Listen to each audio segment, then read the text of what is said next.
Hi everyone, welcome back to Unstoppable Learners. Friends TET మరియు డిఎస్సికి prepare అయ్యే అభ్యర్థులందరికీ ఉపయోగపడే విధంగా మన యూట్యూబ్ ఛానల్లో సైన్స్ వీడియోస్ అనేవి చేయడం జరుగుతుంది.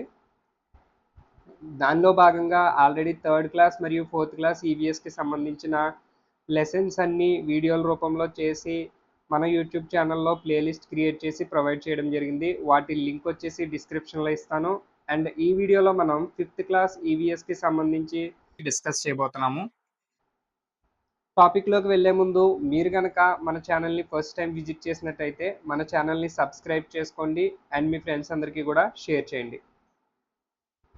ఇక ఫిఫ్త్ క్లాస్ ఈవీఎస్లో ఫస్ట్ లెసన్ వచ్చేసి ప్రజలు వలసలు. ప్రజలు మెరుగైన జీవనం కోసం కాలానుగుణంగా ఒక ప్రాంతం నుండి మరొక ప్రాంతానికి వెళ్ళడాన్ని వలస అంటారు. వలస వలన కొన్నిసార్లు ఆయా కుటుంబాలలో మార్పులు జరుగుతాయి. ప్రజలు మెరుగైన జీవనం కోసం కాలానుగుణంగా ఒక ప్రాంతం నుండి మరొక ప్రాంతానికి వెళ్ళడాన్నే మనం వలస అంటాం అన్నమాట. ఈ వలస వలన కొన్నిసార్లు వలస వెళ్ళిన వాళ్ళ కుటుంబాలలో మార్పులు జరుగుతాయి అని చెప్పేసి తెలియజేస్తున్నారు. వలసకు ప్రధానంగా రెండు కారణాలు ఉన్నాయి. మొదటిది సహజ కారణాలు, రెండవది ఆర్థిక కారణాలు.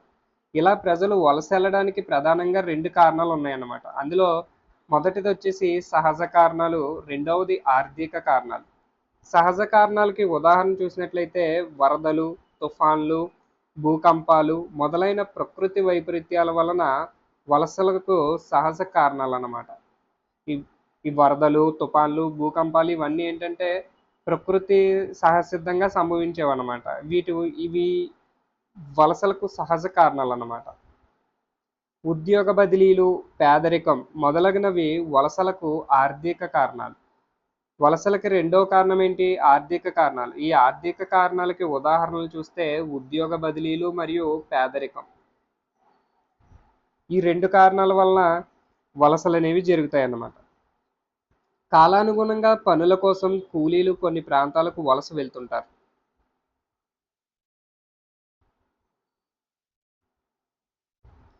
అలాంటి వారే ప్రకాశం జిల్లాలోని పొగాకు కోసే వలస కూలీలు. వీరినే పచ్చాకు కూలీలు అని కూడా అంటారు. కాలానుగుణంగా పనుల కోసం కూలీలు కొన్ని ప్రాంతాలకు వలస వెళ్తూ ఉంటారన్నమాట. అలాంటి వాళ్ళని మనం ఉదాహరణగా చెప్పుకోవాలనుకుంటే ప్రకాశం జిల్లాలోని పొగాకు కోసే వలస కూలీల్ని ఉదాహరణగా చెప్పవచ్చు. వీళ్ళనే మనం పచ్చాకు కూలీలు అని కూడా అంటాం. పొగాకు ప్రకాశం జిల్లా ప్రధాన పంట. అందువల్ల అక్కడి రైతులు పొరుగు జిల్లాల నుండి వలస కూలీలను పొగాకు కోతకు రప్పించుకుంటారు. ప్రకాశం జిల్లాలో ప్రధాన పంట ఏది అని కనుక చూసినట్లయితే పొగాకు అన్నమాట. సో అక్కడ ఉన్నటువంటి రైతులు ఏం చేస్తారు? ఆ పొరుగు జిల్లాల నుంచి కూలీలను తెప్పించుకుంటారనమాట పొగాకు కోయడానికి. పల్లెల నుండి పట్టణాలకు వలస విపరీతంగా పెరుగుతుంది. దీని వలన తాత్కాలిక నివాసాలు, వసతుల కొరత, జనసాంద్రత పెరిగిపోతున్నాయి. పల్లెల నుండి పట్టణాలకి వలస పెరగడం వల్ల ఏమేమి జరుగుతున్నాయి అంటే తాత్కాలిక నివాసాలు ఎక్కువగా పెరిగిపోతున్నాయి. అదేవిధంగా వసతుల కొరత పెరుగుతుంది, జనసాంద్రత కూడా విపరీతంగా పెరిగిపోతుంది అన్నమాట. ప్రజలు పట్టణ సంస్కృతికి ఆకర్షితులవుతున్నారు.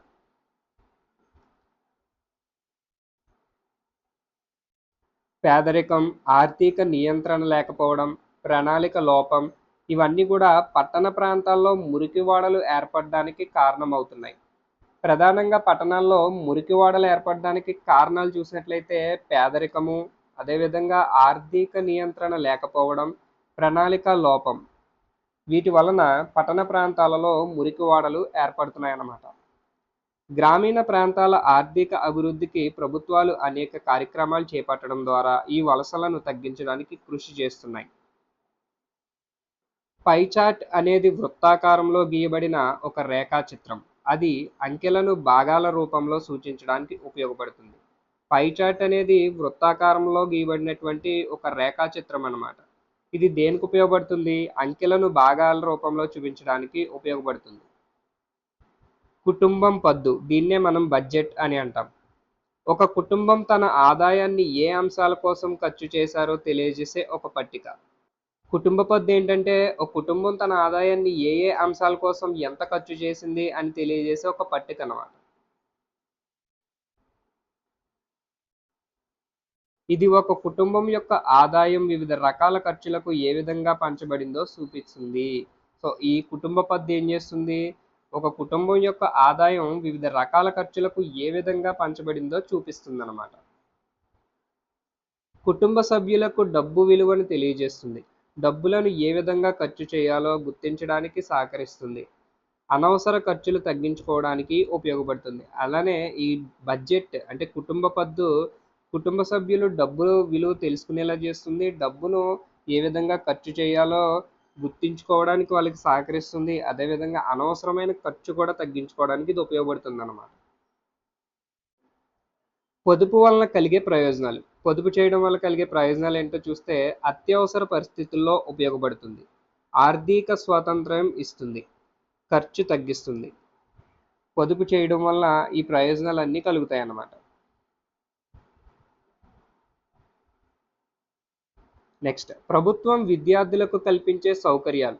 ప్రభుత్వం విద్యార్థులకు ఏ రకమైన సౌకర్యాలు కల్పిస్తుందో చూసినట్లయితే మధ్యాహ్న భోజన పథకం, ఉచిత యూనిఫామ్, ఉచిత పాఠ్యపుస్తకాలు వంటి సౌకర్యాలు ప్రభుత్వం విద్యార్థులకు అందిస్తుంది. నెలల వారీ కంటి పరీక్షలు నిర్వహిస్తుంది. రక్తహీనతను తగ్గించే ఐరన్ ఫోలిక్ మాత్రలు కూడా అందిస్తుంది. పై చదువుల కోసం ఉపకార వేతనాలు, విద్యా రుణాలు కూడా అందిస్తున్నారు. ఈ విధంగా ప్రభుత్వం విద్యార్థుల కోసం అనేక సౌకర్యాలు కల్పిస్తుందన్నమాట.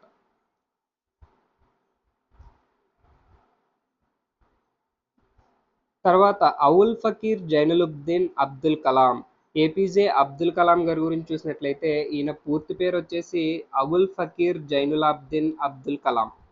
ఈయన 15 అక్టోబర్ 1931న తమిళనాడులోని రామేశ్వరంలో ముస్లిం కుటుంబంలో జన్మించారు. ఏపీజే అబ్దుల్ కలాం గారు ఏ రాష్ట్రంలో జన్మించారు అంటే తమిళనాడులో జన్మించారు. ఆయన ఏ గ్రామంలో జన్మించారు అంటే రామేశ్వరంలో. ఈయన డేట్ ఆఫ్ బర్త్ వచ్చేసి 15 అక్టోబర్ 1931. ఏపీజే అబ్దుల్ కలాం గారి తండ్రి జైనులాబ్దీన్. ఇతను ఒక సొంత పడవ ఉండేదన్నమాట. ఆయన తల్లి వచ్చేసి ఒక గృహిణి.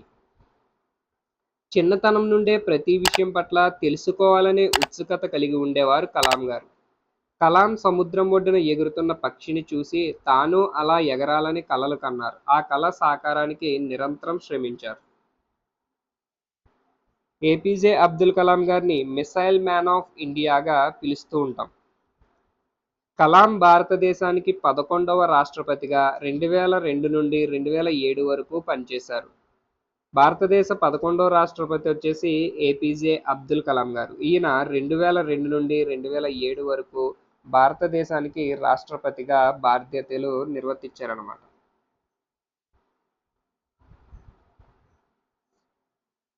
27 జూలై 2015న షిల్లాంగ్ మేఘాలయలో విద్యార్థులను ఉద్దేశించి మాట్లాడుతూ ఏపీజే అబ్దుల్ కలాం గారు మరణించారన్నమాట. మేఘాలయ రాజధాని షిల్లాంగ్లో ఈయన జూలై 27వ తారీఖు 2015న విద్యార్థులను ఉద్దేశించి మాట్లాడుతూ మరణించడం జరిగింది. ఇక్కడితో మనం ఫస్ట్ లెసన్ ప్రజలు వలసలు అనే లెసన్ని కంప్లీట్ చేసుకున్నాము. ఇక సెకండ్ లెసన్ వచ్చేసి వాతావరణ మార్పు. సాధారణంగా ఒక ప్రాంతంలోని ఉష్ణోగ్రత, వర్షపాతం మొదలైన పరిస్థితులను వాతావరణం అంటారు. ఉష్ణోగ్రత మరియు వర్షపాతం ఈ మొదలైనటువంటి పరిస్థితులనే మనం వాతావరణం అని అంటాం. భూమి ఒక నీలి గ్రహం. ఇది లోతైన సముద్రాలతోనూ దట్టమైన అడవులతోనూ నిండి ఉంది. మానవుల జీవనోపాధి పూర్తిగా ప్రకృతిలో లభించే వనరులపై ఆధారపడి ఉంది. మనం ఆహారం, నివాసం ఈ ప్రకృతి నుండే పొందుతాం. వేసవిలో వేడిగా ఉండటం, వర్షాకాలంలో వర్షాలు పడటం, శీతాకాలంలో చల్లగా ఉండటం ప్రకృతిలో సహజంగా జరిగే ఒక ప్రక్రియ.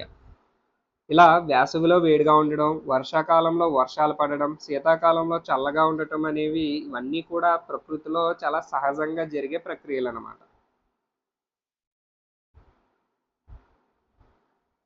ఈ ప్రక్రియలో కొన్ని మార్పులు చోటు చేసుకుని అవి వాతావరణ మార్పులకు కారణమవుతున్నాయి.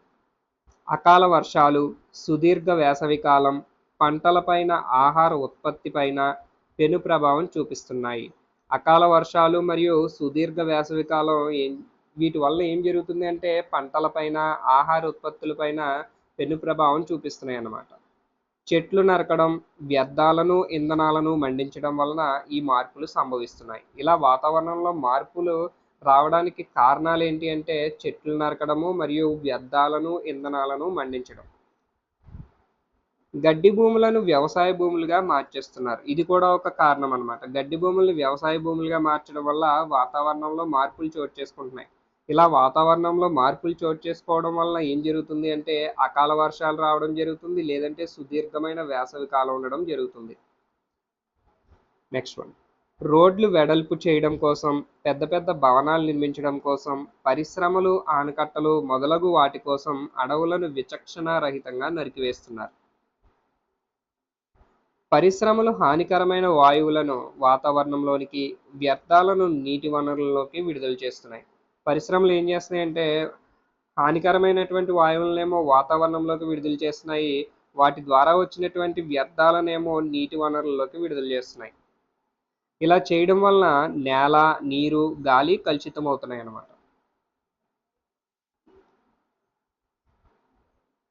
ఆక్సిజన్ ఇవ్వడం, సూర్యకాంతి నుండి రక్షించడం ద్వారా అడవులు మనకి సహాయపడుతున్నాయి. వాతావరణ మార్పుల యొక్క ప్రభావాలు చూసినట్లయితే వాతావరణ మార్పుల వలన సకాలంలో వర్షాలు కురవక కరువు ఏర్పడుతుంది. వాతావరణంలో కనుక మార్పులు ఏర్పడినట్లయితే సకాలంలో వర్షాలు కురవక కరువు ఏర్పడుతుంది. అలానే పెను తుఫాన్లు, సునామీలు సంభవించవచ్చు. ధ్రువ ప్రాంతాల్లో మంచు కరగడం వలన సముద్ర మట్టాలు పెరిగి సముద్ర తీరంలోని ప్రాంతాలు సముద్రంలో కలిసిపోతాయి. వాతావరణంలో మార్పులు చోటు చేసుకోవడం వల్ల వాతావరణంలో ఉష్ణోగ్రత బాగా పెరిగి ధ్రువ ప్రాంతాల్లోని మంచు కరిగిపోవడం వల్ల ఏమవుతుంది సముద్ర మట్టాలు బాగా పెరిగిపోతాయి. ఇలా పెరగడం వలన సముద్ర తీరాల్లో ఉండేటువంటి ప్రాంతాలు సముద్రంలో కలిసిపోతాయి అన్నమాట. సముద్ర జలాల ఉష్ణోగ్రత పెరిగిపోవడం వల్ల సముద్రంలో పెరిగే మొక్కలు, జంతువులు చనిపోతాయి.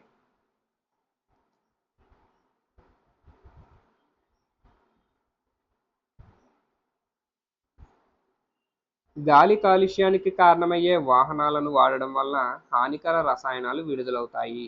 గాలి కాలుష్యానికి కారణమయ్యే వాహనాలను వాడడం వల్ల ఏమవుతుంది హానికరమైన రసాయనాలు విడుదలవుతాయట. నీటిలో మురుగునీరు వదలడం, భూమిలో కలిసిపోలేని ప్లాస్టిక్ను అధిక మొత్తంలో వాడడం వల్ల భూమికి హాని కలుగుతుంది. ప్లాస్టిక్ ఎప్పటికీ విచ్ఛిన్నం కాదు. నీటిలో మురుగునీరుని వదలడం మరియు భూమిలో ఎప్పటికీ కలవలేని ప్లాస్టిక్ను మనం అధికంగా వాడటం వల్ల భూమికి హాని కలుగుతుందట. ప్లాస్టిక్ కప్పుల్లో వేడి ద్రవాలు తాగడం, ప్లాస్టిక్ ప్లేట్లలో ఆహార పదార్థాలు తినడం ఆరోగ్యానికి హానికరం. తినే పదార్థాల్లోని వేడికి కొన్ని రసాయనాలు కరుగుతాయి. ఆహార పదార్థాలు వార్తాపత్రికల కాగితాల్లో పొట్లాలు కట్టి తినడం ద్వారా వార్తాపత్రికలు ముద్రణకు వాడిన ఇంకు ఆహార పదార్థాలతో కలిసే అవకాశం ఉంది. ప్లాస్టిక్ వస్తువులు కాలువలోని, చెరువుల్లోని చేరి నీటిని కలుషితం చేస్తాయి. ప్లాస్టిక్ కవర్లలో పారవేసిన పదార్థాలు జంతువులు తినడం వల్ల అవి అనారోగ్యానికి గురవుతాయి. భూమి రోజు రోజుకి వేడెక్కుతుంది. దీన్నే మనం గ్లోబల్ వార్మింగ్ అంటాం. భూమి వేడెక్కడాన్నే మనం గ్లోబల్ వార్మింగ్ అని అంటాం అన్నమాట. వాతావరణంలో పెరిగిపోతున్న వేడి వలన అప్పుడప్పుడు అడవులు కాలిపోతూ ఉంటాయి.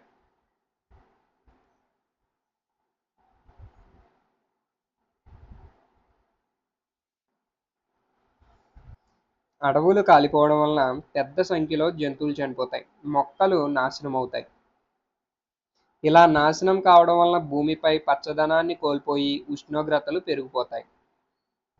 చెత్త లేదా కలపను కాల్చడం వంటి పనులను ఉష్ణోగ్రతలను పెంచుతాయి. ఈ విధంగా మనం చెత్త లేదా కలపను ఎక్కువగా కాల్చడం వల్ల ఏమవుతుందంటే ఉష్ణోగ్రతలు పెరిగిపోతాయి అన్నమాట. ఇలా ఉష్ణోగ్రతలు పెరగడం వల్ల ఏమవుతుంది అడవులు కాలిపోవడం జరుగుతుంది. ఇలా అడవులు కాలిపోతే పెద్ద సంఖ్యలో జంతువులు చనిపోతాయి. అలానే మొక్కలు కూడా నాశనం అవుతాయి. ఇలా మొక్కలు ఎక్కువగా నాశనం అయితే ఏమవుతుంది భూమిపై పచ్చదనం కోల్పోయి భారీగా ఉష్ణోగ్రతలు పెరిగిపోతాయి అన్నమాట. జనవరి 6, 2020 ఆస్ట్రేలియా అడవుల్లో కారుచిచ్చు ఏర్పడి లక్షల ఎకరాల భూమి కాలి బూడిదైంది. ఆస్ట్రేలియా అడవుల్లో కారుచిచ్చు ఎప్పుడు ఏర్పడింది అని ప్రశ్న కనుక మనకు వచ్చినట్లయితే జనవరి 6, 2020న ఆస్ట్రేలియా అడవులలో కారుచిచ్చు ఏర్పడింది అనమాట. దాంట్లో లక్షల ఎకరాల భూమి కాలి బూడిదైంది 50 కోట్ల పైగా జంతుజాలం నశించిపోయింది. ప్రపంచ పర్యావరణవేత్తలు కార్చిచ్చును పర్యావరణ అత్యవసర పరిస్థితిగా ప్రకటించాలని హెచ్చరించారు. ప్రపంచ పర్యావరణ వేత్తలు వాళ్ళు కార్చిచ్చుని పర్యావరణ అత్యవసర పరిస్థితిగా ప్రకటించాలని చెప్పి హెచ్చరించారన్నమాట. శీతోష్ణ స్థితిలో కలుగుతున్న మార్పులకు అభివృద్ధి చెందిన దేశాలు కారణమైనప్పటికీ దాని ప్రభావానికి లోనవుతున్నది మాత్రం అభివృద్ధి చెందుతూ ఉన్న దేశాలు. ఇక్కడ శీతోష్ణ స్థితిలో కలుగుతున్న మార్పులకు ప్రధానంగా కారణం ఎవరు అంటే అభివృద్ధి చెందిన దేశాలు. అయినప్పటికీ ఇక్కడ వాటి ప్రభావానికి లోనవుతుంది ఎవరు అని చూసినట్లయితే అభివృద్ధి చెందుతూ ఉన్నటువంటి దేశాలన్నమాట. నెక్స్ట్ వన్, ఎయిర్ కండిషనర్లు, రిఫ్రిజిరేటర్లు వాడటం వలన వాతావరణంలో మార్పులు వస్తున్నాయి.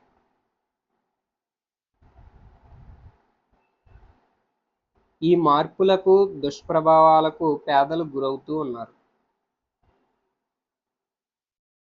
వాతావరణంలోని అకాల వర్షాలు రోజువారీ కూలీ ఆదాయంపై తీవ్రమైన ప్రభావం కలిగిస్తుంది. వాతావరణంలో మార్పులు జరిగి అకాల వర్షాలు కురిసినట్లయితే రోజువారీ కూలికి వెళ్ళే వాళ్ళపై ఎక్కువగా ప్రభావం చూపిస్తుంది అన్నమాట. నీరు, బొగ్గు, ఇంధనం మొదలైన సహజ వనరులు విచక్షణారహితంగా వాడటం కూడా వాతావరణ మార్పులకు కారణమవుతుంది. రిఫ్రిజిరేటర్లు, ఎయిర్ కండిషనర్లు, మోటార్ వాహనాలు కూడా హానికర రసాయనాలను విడుదల చేయడం ద్వారా గ్లోబల్ వార్మింగ్కు కారణమవుతున్నాయి.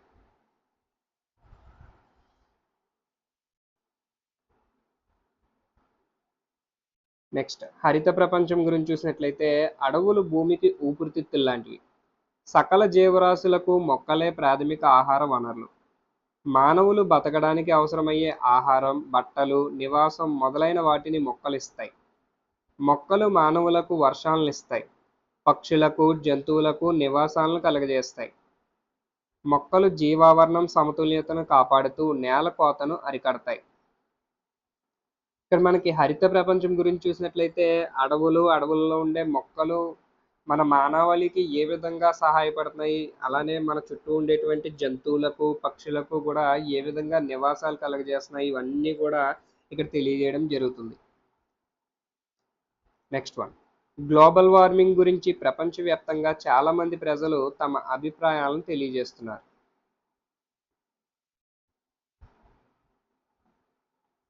స్వీడన్కు చెందిన గ్రేటా థన్బర్గ్ అనే పర్యావరణ కార్యకర్త వాతావరణ మార్పులపై చేపట్టిన ఉద్యమం అంతర్జాతీయ గుర్తింపు పొందింది.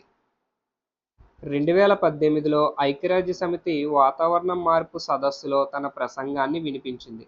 ఐక్యరాజ్య సమితి వాతావరణ మార్పు గురించి ఏ సంవత్సరంలో తన ప్రసంగాన్ని వినిపించింది అని ప్రశ్న కనుక వచ్చినట్లయితే 2018లో ఐక్యరాజ్య సమితి వాతావరణ మార్పు సదస్సులో తన ప్రసంగాన్ని వినిపించిందనమాట. చిప్కో ఉద్యమం ఏ సంవత్సరంలో జరిగింది అంటే 1970 మధ్యకాలంలో భారతదేశంలో కొంతమంది అడవులు నరికివేతను అడ్డుకున్నారు. ఇది ఒక ఉద్యమంలా మారి దేశమంతటా వ్యాపించింది. ఇదే చిప్కో ఉద్యమం. చిప్కో అంటే హిందీ భాషలో హత్తుకోవడం అని అర్థం. ఆ రోజుల్లో చెట్లు నరకవద్దని స్థానికులు చెట్లను హత్తుకొని చుట్టూ నిలబడేవారు. ఇక్కడ మనకి 1970 ఆ కాలంలో భారతదేశంలోని ఎక్కువగా చెట్లు మరి అడవులను నరికివేయడం జరిగేదన్నమాట. ఇలా అడవులను ఎక్కువ నరికేస్తున్నారని చెప్పి ప్రజలందరూ ఏం చేసేవారు, ఆ చెట్లను హత్తుకొని వాటిని నరకొద్దు అని చెప్పి వాళ్ళు నిరసన తెలియజేసేవారు. ఈ విధంగా హిందీలో చిప్కో అంటే హత్తుకోవడం కాబట్టి ఈ ఉద్యమాన్ని చిప్కో ఉద్యమం అని పిలవడం జరుగుతుంది. సో చిప్కో ఉద్యమం ఏ సంవత్సరంలో జరిగింది అంటే 1970 మధ్య కాలంలో జరిగిందన్నమాట. నెక్స్ట్ వన్, తడి చెత్త పచ్చ రంగు బుట్టలో వేయాలి, పొడి చెత్తను నీలిరంగు బుట్టలో వేయాలి.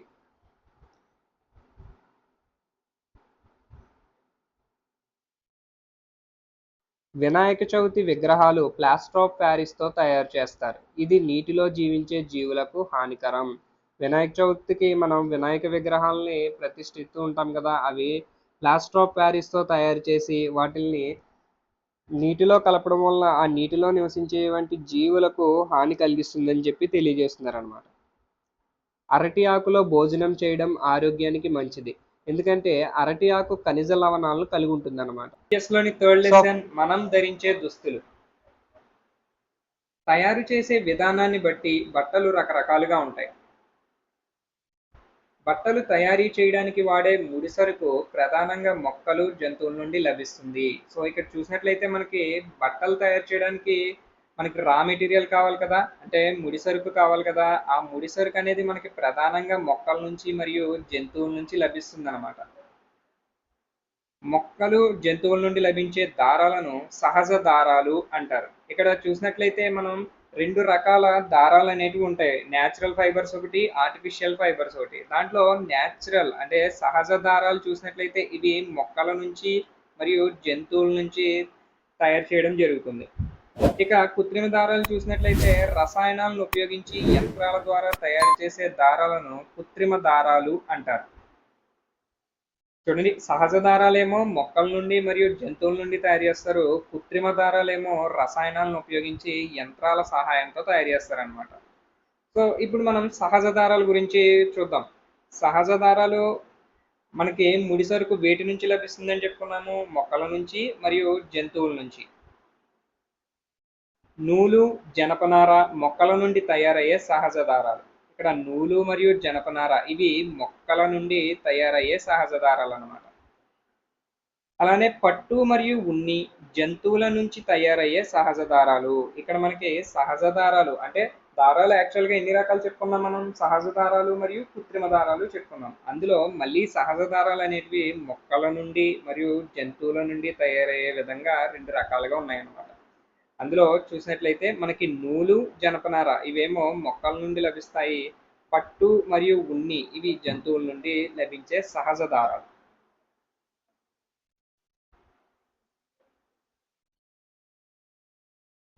నూలు వస్త్రాలు నూలు దారాల నుండి తయారవుతాయి. సో ఇక్కడ నూలు వస్త్రాలు మనం ధరించే నూలు వస్త్రాలు నూలు దారాల నుండి తయారవుతాయి అన్నమాట. పత్తి మొక్కల నుండి నూలు దారాలను సేకరిస్తారు. నూలు మెత్తగా తెల్లగా ఉంటుంది. ఇక్కడ మనం నూలు అనేది మొక్కల నుంచి లభిస్తుంది అని చెప్పుకున్నాం. సో ఇది ఏ మొక్క నుంచి లభిస్తుంది? పత్తి మొక్క నుంచి నూలు దారాలని తీస్తారన్నమాట. నూలు యొక్క లక్షణాలు చూసినట్లయితే ఇది మెత్తగా మరియు తెల్లగా ఉంటుంది. పత్తికాయ, ఉండ చుట్టడం, నేత నెయ్యడం, నూలు వస్త్రాలు. ఇది పత్తికాయ దగ్గర నుంచి మొదలుకొని వివిధ ప్రాసెస్ల ద్వారా నూలు వస్త్రాన్ని తయారు చేసే ప్రక్రియ అన్నమాట. ఇక్కడ ఫస్ట్ చూసినట్లయితే పత్తికాయ నుండి నూలు తీయడం జరుగుతుంది. ఆ నూలుని ఉండగా చుట్టి ఆ ఉండని నేత నేసి నూలు వస్త్రాలు తయారు చేస్తారనమాట. సో మొదట పత్తికాయ, దాని నుండి నూలుని తీయడం, దాన్ని ఉండని చుట్టడం, నేత నేయడం, నూలు వస్త్రాల తయారీ. పత్తి మొక్కల కాయల నుండి ముడి దారాలు తీస్తారు. వీటిని చక్రాలపై ఉడికి నాణ్యమైన దారాలను తయారు చేస్తారు. పత్తి మొక్కల కాయల నుండి మనకి ముడి దారాలను తీయడం జరుగుతుంది. వాటిని చక్రాలపై ఉడకడం ద్వారా నాణ్యమైనటువంటి దారాలు మనకి తయారవుతాయి అన్నమాట. ఈ దారపు కండెలను మగ్గంపై నేస్తారు. వీటిని నూలు వస్త్రాలు అంటారు. ఇక్కడ ఏవైతే దారపు కండెలు తయారు చేస్తారు కదా, వాళ్ళు ఉండలుగా చుట్టి వాటిని మగ్గంపై పెట్టి నేస్తారనమాట. ఆ విధంగా మనకి నూలు వస్త్రాలు తయారవుతాయి. నూలు వస్త్రాలు చెమటని పీల్చుకుని శరీరాన్ని చల్లగా ఉంచుతాయి. ఇది నూలు వస్త్రాలు యొక్క లక్షణాలు అన్నమాట. నూలు వస్త్రాలు ఏ విధంగా ఉంటాయంటే అవి చెమటని పీల్చుకుని శరీరాన్ని చల్లగా ఉంచుతాయి. నెక్స్ట్, నూలు వస్త్రాలు మన వాతావరణానికి అనుకూలమైనవి. ఈ నూలు వస్త్రాలు మన వాతావరణానికి అనుకూలమైనవి. జనపనార సంచులు, తాళ్ళు, డిజైనర్ దుస్తులు జనపనార నుండి తయారు చేస్తారు. ఇక్కడ మనం జనపనార సంచులు మరియు తాళ్ళు, డిజైనర్ దుస్తులు ఇవన్నీ కూడా జనపనార నుండి తయారు చేస్తారన్నమాట. మనం స్టార్టింగ్ పాయింట్స్లో చెప్పుకున్నాం, మొక్కల నుండి లభించేవి ప్రధానంగా నూలు మరియు జనపనార అని చెప్పుకున్నాం. సో అయితే ఆల్రెడీ నూలు గురించి చూసాం. ఇప్పుడు జనపనార గురించి చూసినట్లయితే జనపనారను ఉపయోగించి ఏమేమి తయారు చేస్తారట? జనపనార సంచులు మరియు తాళ్ళు, అదేవిధంగా డిజైనర్ దుస్తులు ఇవన్నీ కూడా జనపనార మొక్క నుంచి దారాన్ని తీసి తయారు చేయడం జరుగుతుంది. అవేసే మొక్కల నుండి లెనిన్ దుస్తులు తయారు చేస్తారు. ఇది చాలా ఇంపార్టెంట్ పాయింట్. లెనిన్ దుస్తులు ఏ మొక్క నుంచి తయారు చేస్తారని అడిగితే అవేసే మొక్కల నుండి లెనిన్ దుస్తులను తయారు చేయడం జరుగుతుందన్నమాట. అదేవిధంగా ఒకవేళ ప్రశ్న కనుక అవేసే మొక్కల నుంచి తయారు చేసే దుస్తులు ఏవి అని అడగచ్చు. మనకి లెనిన్ దుస్తులు వచ్చేసి అవేసే మొక్కల ద్వారా తయారవుతాయి. నెక్స్ట్ వన్, పట్టు మృదువైనది, అందమైనది. దీనిని పట్టు పురుగుల నుండి తీస్తారు. ఇక్కడ పట్టు యొక్క లక్షణాలు చూస్తే ఇది మృదువుగా ఉంటుంది, అలానే చూడడానికి చాలా అందంగా కనిపిస్తుంది కదా ఏదైనా ఒక పట్టు వస్త్రాన్ని కనుక మనం ధరిస్తే. అండ్ దీన్ని వచ్చేసి పట్టు పురుగుల నుండి తీస్తారు. ఇక్కడ ఇది మనకి జంతువుల నుంచి లభించే దారం అనమాట. పైన నూలు, జనపనార చూసినట్లయితే అవి రెండు కూడా మొక్కల నుంచి లభించే దారాలు. ఇప్పుడు ఇక్కడ పట్టు అనేది మనకి జంతువుల నుంచి లభించే దారం. పట్టు పురుగుకు గొంగలి పురుగు మల్బరీ ఆకులు తింటూ కకూన్గా మారుతుంది. ఇక్కడ చూడండి, పట్టు పురుగు యొక్క గొంగలి పురుగు ఏ ఆకులు తింటుంది? మల్బరీ ఆకులను తింటుంది అనమాట. పట్టు పురుగు యొక్క గొంగలి పురుగు మల్బరీ ఆకులను తింటూ అది దేనిగా మారుతుంది అంటే కకూన్గా మారుతుంది. నాణ్యమైన పట్టు తయారు చేయడానికి కకూన్ నుండి పట్టు దారాలు తీస్తారు. వాటి నుండి పట్టు వస్త్రాలు నేస్తారు. ఇక్కడ మనకి నాణ్యమైన పట్టు తయారు చేయడానికి కకూన్ నుండి పట్టు దారాలను తీస్తారట.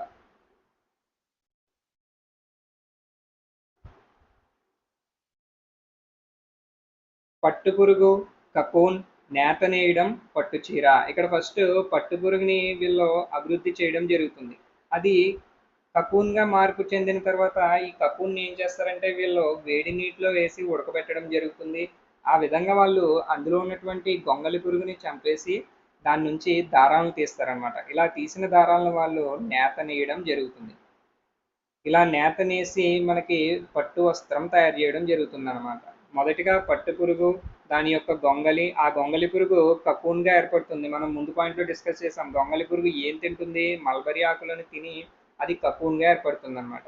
అయితే ఈ కకూన్ కనుక వాళ్ళు అలానే ఉంచితే ఆ పురుగు ఏం చేస్తుంది? ఆ కకూన్ని చింపుకుని బయటకు వచ్చేస్తుంది. అప్పుడు ఆ దారాలు నేత నేయడానికి ఉపయోగపడవు. కాబట్టి వాళ్ళు ఏం చేస్తారంటే కకూన్ స్టేజ్లో ఉన్నప్పుడే వాటిని వేడి నీటిలో వేసి ఉడికిస్తారు. ఆ విధంగా గొంగలి పురుగుని చంపేసి వాళ్ళు దాని నుంచి దారాలు తీసి వాటిని నేత నెయ్యడం ద్వారా పట్టు వస్త్రాలను తయారు చేస్తారన్నమాట. పట్టుదారపు కండెలను తయారు చేసే క్రమంలో కకూన్లను ఉడికిస్తారు. వేడికి కకూన్ లోపల ఉన్న గొంగలి పురుగులు చనిపోతాయి.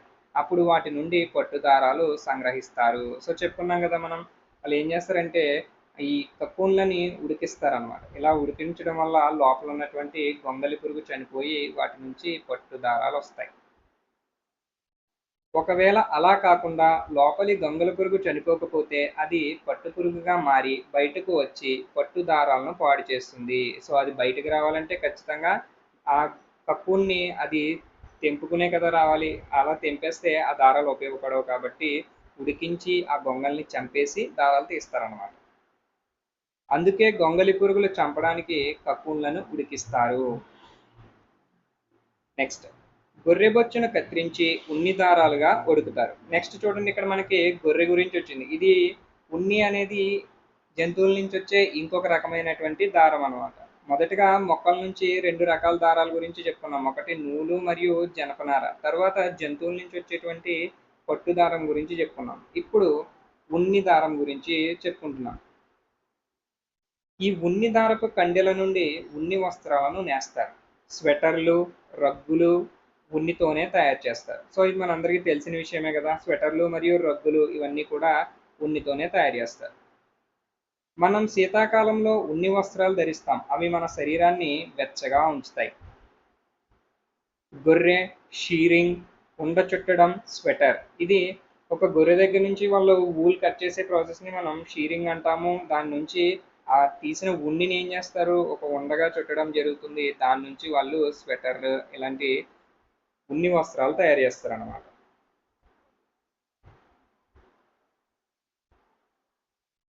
నెక్స్ట్ వన్, ఇప్పటి వరకు మనం సహజ దారాల గురించి చూసాం. ఇప్పుడు ఇక కృత్రిమ దారాలు చూసినట్లయితే, కృత్రిమ దారాలు రసాయనాల సహాయంతో యంత్రాల ద్వారా తయారు చేస్తారని చెప్పుకున్నాం కదా. సో వాటిని మనం కృత్రిమ దారాలు అని అంటాం. పాలిస్టర్లు, టెర్లిన్, రేయాన్, నైలాన్ మొదలగు బట్టలను పరిశ్రమలలో రసాయనాల ద్వారా తయారు చేస్తారు. వీటిని సింథటిక్ వస్త్రాలు లేదా కృత్రిమ వస్త్రాలు అని అంటాం. చూడండి, వీటిని సింథటిక్ వస్త్రాలు లేదా కృత్రిమ వస్త్రాలు అని అంటాం అన్నమాట. ఇవి రసాయనాల సహాయంతో యంత్రాల ద్వారా తయారు చేయబడతాయి. వాటి యొక్క ఉదాహరణలు చూస్తే పాలిస్టర్లు, టెర్లిన్, రేయాన్, నైలాన్ ఇవన్నీ కృత్రిమ దారాలు. ఇవి ఎక్కువ నాణ్యత, మన్నిక కలిగి ఉంటాయి. ఎక్కువ నాణ్యతని మరియు మన్నికని కలిగి ఉంటాయి అన్నమాట. రెయిన్ కోట్లను, గొడుగులను జల నిరోధిత గుట్టతో తయారు చేస్తారు. మనం ధరించే దుస్తులు మన శరీరాన్ని కాపాడటమే కాకుండా మన సంస్కృతి కూడా ప్రతిబింబిస్తాయి. మనం వేసుకునే దుస్తులు మన శరీరాన్ని రక్షించడమే కాకుండా మన యొక్క సంస్కృతిని కూడా అవి ప్రతిబింబిస్తాయి అన్నమాట. మన రాష్ట్రంలో ధరించే దుస్తులు మిగతా రాష్ట్రాల వాళ్ళు ధరించే దుస్తుల కన్నా భిన్నంగా ఉంటాయి.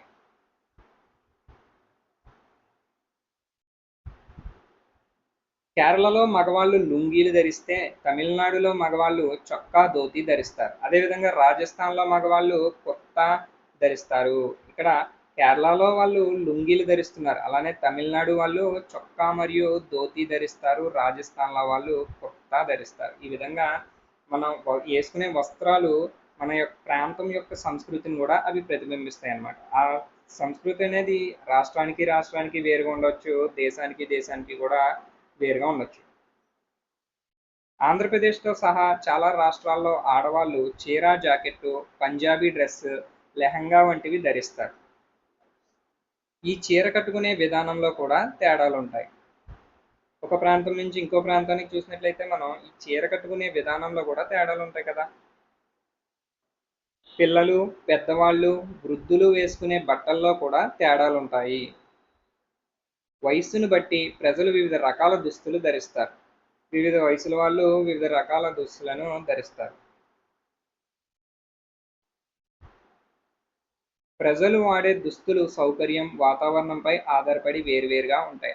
చలి ప్రదేశాల్లో నివసించే ప్రజలు ఉన్నితో తయారు చేసిన వెచ్చని వస్త్రాలు వాడతారు. వేడిగా గల ప్రదేశాల్లో నూలు వస్త్రాలు వాడతారు. ఇక్కడ చల్లగా ఉండే ప్రదేశాల్లో చూసినట్లయితే ఉన్ని వస్త్రాలను వాళ్ళు వేడిగా ఉంచడం కోసం ఉపయోగిస్తున్నారు. ఉన్ని వస్త్రాలు ఏం చేస్తాయంటే మన శరీరానికి వెచ్చదనాన్ని ఇస్తాయి. అదేవిధంగా వేడిగా ఉన్న ప్రదేశాల్లో చూస్తే నూలు వస్త్రాలు ఏం చేస్తాయి, అవి చెమటను పీల్చుకుని మన శరీరాన్ని చల్లగా ఉంచుతాయి. చిన్నపిల్లలు మృదువైన వస్త్రాలు ధరిస్తారు.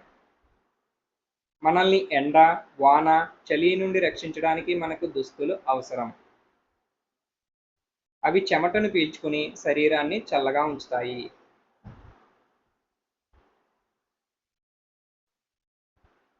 దుస్తులు క్రిములు, కీటకాలు, దుమ్ము, కాలుష్యం బారి నుండి మనల్ని కాపాడతాయి. ఇవి చూడండి, క్రిముల నుండి, కీటకాల నుండి, దుమ్ము మరియు కాలుష్యం బారి నుండి మనల్ని దుస్తులు రక్షిస్తాయి అన్నమాట. దుస్తులు మనల్ని అందంగా కనబడేలాగా చేస్తాయి. కొంతమంది వారి వృత్తులకు తగిన యూనిఫామ్ను ధరిస్తారు. ఉదాహరణకి పోలీస్ వాళ్ళు, డాక్టర్లు, లాయర్లు, మిలిటరీ వాళ్ళు.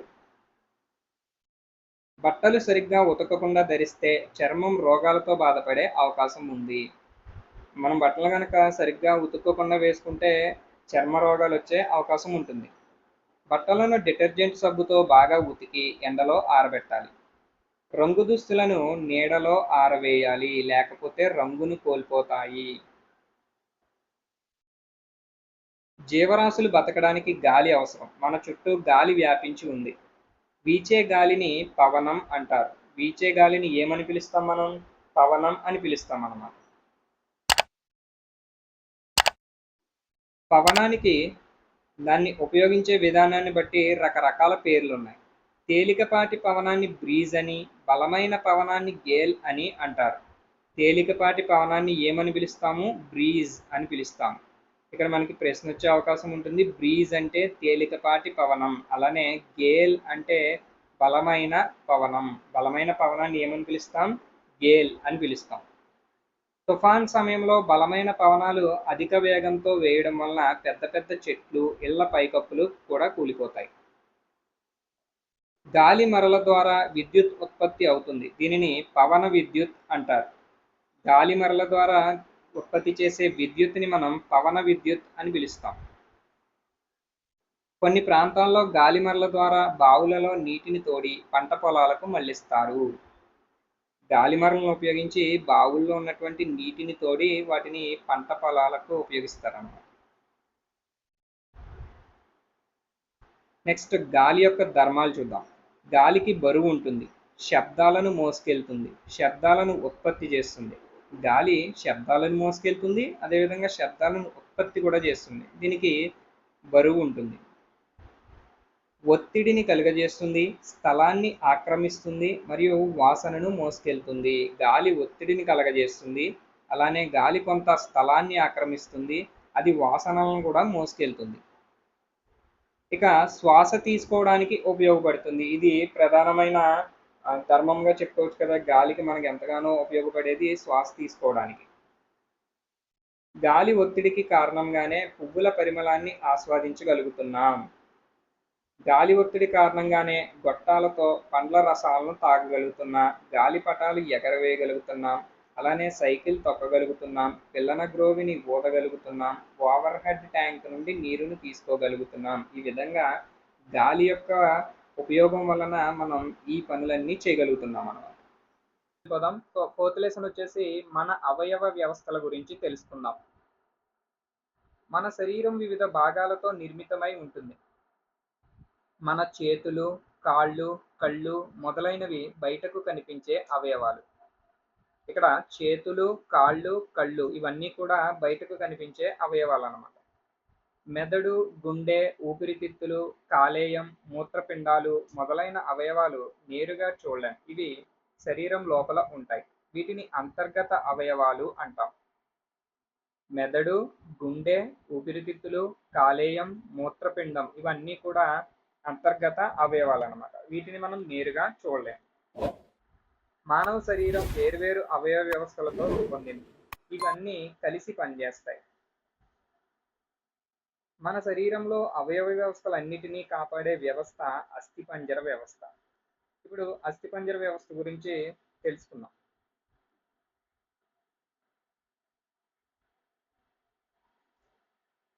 మానవ శరీరంలో అవయవ వ్యవస్థలన్నింటినీ కాపాడే వ్యవస్థ అస్థిపంజర వ్యవస్థ. అస్థిపంజర వ్యవస్థ గురించి చూసినట్లయితే మన శరీరంలో గట్టిగా ఉండే అవయవాలను ఎముకలు అంటారు. పెద్దవారిలో 206 ఎముకలు ఉంటాయి. ఇవి ఒక చట్రంలా అమర్చబడి ఉంటాయి. ఈ ఎముకల చట్రాన్ని అస్థిపంజర వ్యవస్థ అని అంటారు. ఎముకల పెరుగుదల శరీరం పొడవు ఎదగడంలో సహాయపడుతుంది. కండరాలు ఎముకలకు అతికి ఉంటాయి. అస్థిపంజర వ్యవస్థ, కండరాలు కలిసి శరీరానికి ఆకారాన్ని, ఆధారాన్ని ఇస్తాయి. ఇవి అవయవాల కదలికకు తోడ్పడతాయి. ఇక్కడ చూసినట్లయితే మనకి శరీరంలో గట్టిగా ఉండే అవయవాలు ఏంటి? ఎముకలు. ఈ ఎముకలన్నీ కూడా ఒక చట్రంలాగా అమర్చబడి ఉంటాయి. ఆ ఎముకల చట్రాన్నే మనం అస్థిపంజర వ్యవస్థ అని పిలుస్తాం అన్నమాట. ఎముకలు మనకి శరీరం పొడవు పెరగడంలో సహాయపడతాయి. అలానే కండరాలు ఎముకలకు అతకబడి ఉండి ఆ ఎముకలను ఒకదానికొకటి కలిసి ఉండే విధంగా ఉపయోగపడతాయి అన్నమాట. ఈ అస్థిపంజర వ్యవస్థ మరియు కండరాలు కలిసి మన శరీరానికి ఆకారాన్ని, ఆధారాన్ని ఇస్తాయి. Next one. కొన్ని ఎముకలు పొడవుగా, కొన్ని ఎముకలు పొట్టిగా, కొన్ని ఎముకలు ఒకదానితో ఒకటి అతుక్కొని ఉంటాయి.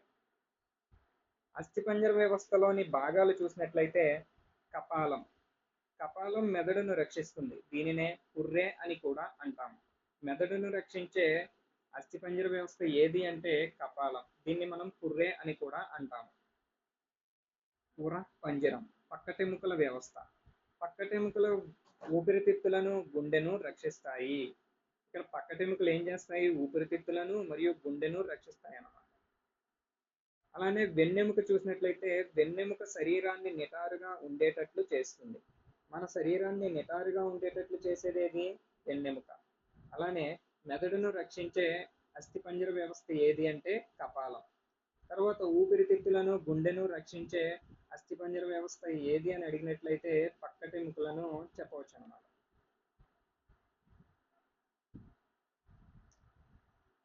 బాహ్య చెవి మరియు ముక్కు చివర భాగం ఈ రెండు కూడా ముదులాస్థి అనే మెత్తని ఎముకతో నిర్మితమై ఉంటాయి. మనం బాహ్య చెవిని పిన్న అని పిలుస్తాము. ఈ పిన్న మరియు మన ముక్కు చివర ఉండేటువంటి భాగం ఈ రెండు కూడా మృదులాస్థి అనే మెత్తని ఎముకతో నిర్మితమై ఉంటాయన్నమాట. ఎముకలను ఆరోగ్యంగా ఉంచడానికి మనం పాలు, వెన్న, గుడ్లు వంటి ఆహారం తీసుకోవాలి. ప్రతిరోజు వ్యాయామం చేయడం ద్వారా శరీరాన్ని సరైన రీతిలో దృఢంగా ఆరోగ్యంగా ఉంచుకోవచ్చు. ప్రతిరోజు వ్యాయామం చేయడం మరియు పాలు, వెన్న, గుడ్లు వంటి బలమైన ఆహారం తీసుకోవడం వలన మన శరీరాన్ని సరైన రీతిలో దృఢంగాను ఆరోగ్యంగాను ఉంచుకోవచ్చు అన్నమాట. మనం చేసే పనులు, మనం ఆడే ఆటలు, క్రమం తప్పని వ్యాయామం, యోగాసనాలు, ఉదయం ఎండలో ఉండటం మొదలైనవి ఎముకలు దృఢంగా ఆరోగ్యంగా ఉండేలాగా చేస్తాయి.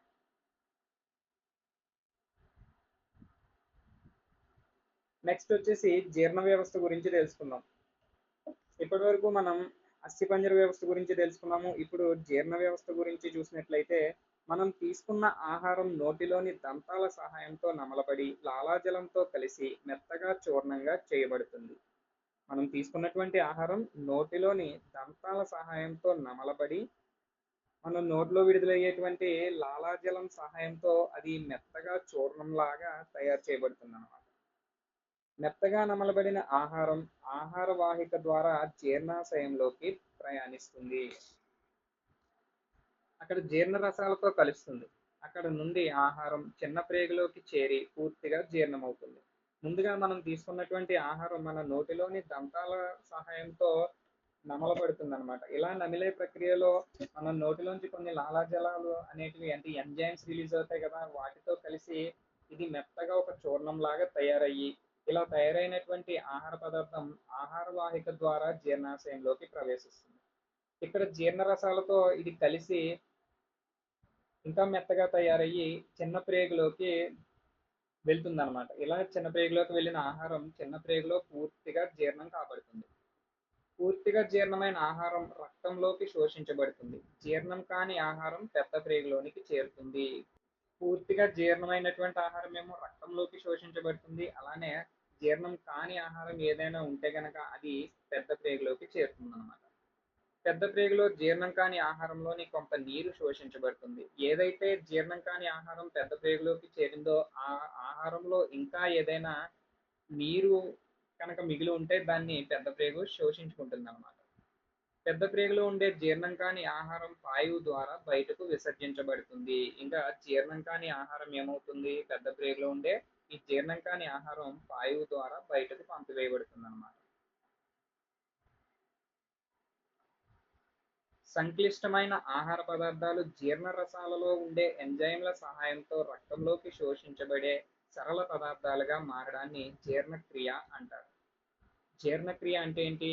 సంక్లిష్టమైన ఆహార పదార్థాలు జీర్ణ రసాలలో ఉన్నటువంటి ఎంజైమ్ల సహాయంతో రక్తంలోకి శోషించడానికి సులువుగా ఉండేటువంటి సరళ పదార్థాలుగా మారే ప్రక్రియనే మనం జీర్ణక్రియ అని పిలుస్తాం. మన చిన్న ప్రేగు 6 మీటర్ల పొడవు కలిగి ముడతలు పడి ఉంటుంది. చిన్న ప్రేగు పొడవు వచ్చేసి ఇక్కడ 6 మీటర్లని ఇవ్వడం జరిగింది. చిన్న ప్రేగులో ఆహారం జీర్ణమై రక్తంలో శోషించబడేదాకా ఉండడానికి ఈ ముడతలు సహాయపడతాయి. చిన్న ప్రేగులోకి ఆహారం వస్తుందని చెప్తున్నాం కదా, అది పూర్తిగా జీర్ణమయ్యి రక్తంలోకి శోషించబడేదాకా ఆహారం అక్కడే చిన్న ప్రేగులోనే ఉంచడానికి ఈ ముడతలు సహాయపడతాయి కదా. ఆహారాన్ని తొందరగా తినకూడదు. ఆహారం సగం నోటిలోనే జీర్ణమవుతుంది కాబట్టి ఆహారం లాలాజలంతో బాగా కలిసేలా నెమ్మదిగా నమిలి మింగాలి.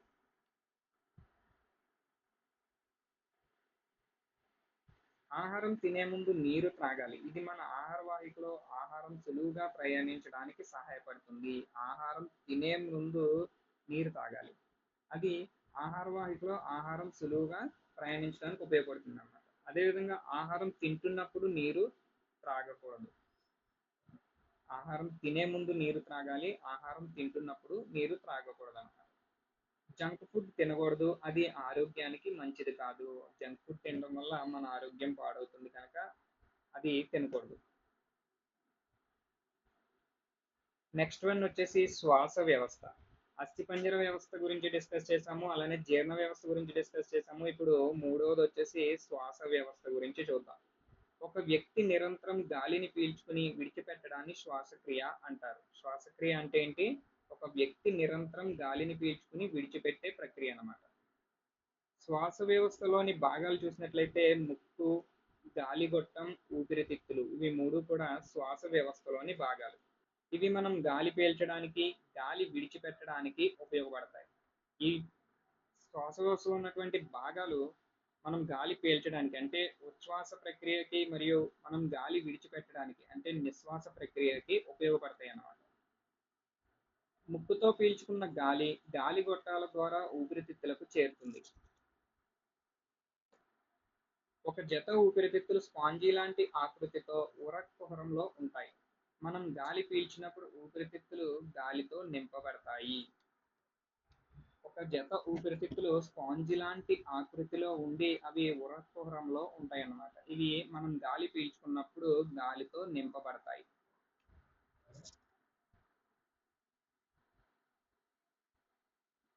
నెక్స్ట్ మనం పీల్చే గాలిలో ఆక్సిజన్ ఉంటుంది. ఆక్సిజన్ కణంలో ఆహార పదార్థాలను విచ్ఛిన్నం చేసి శక్తిని విడుదల చేయడంలో సహాయపడుతుంది.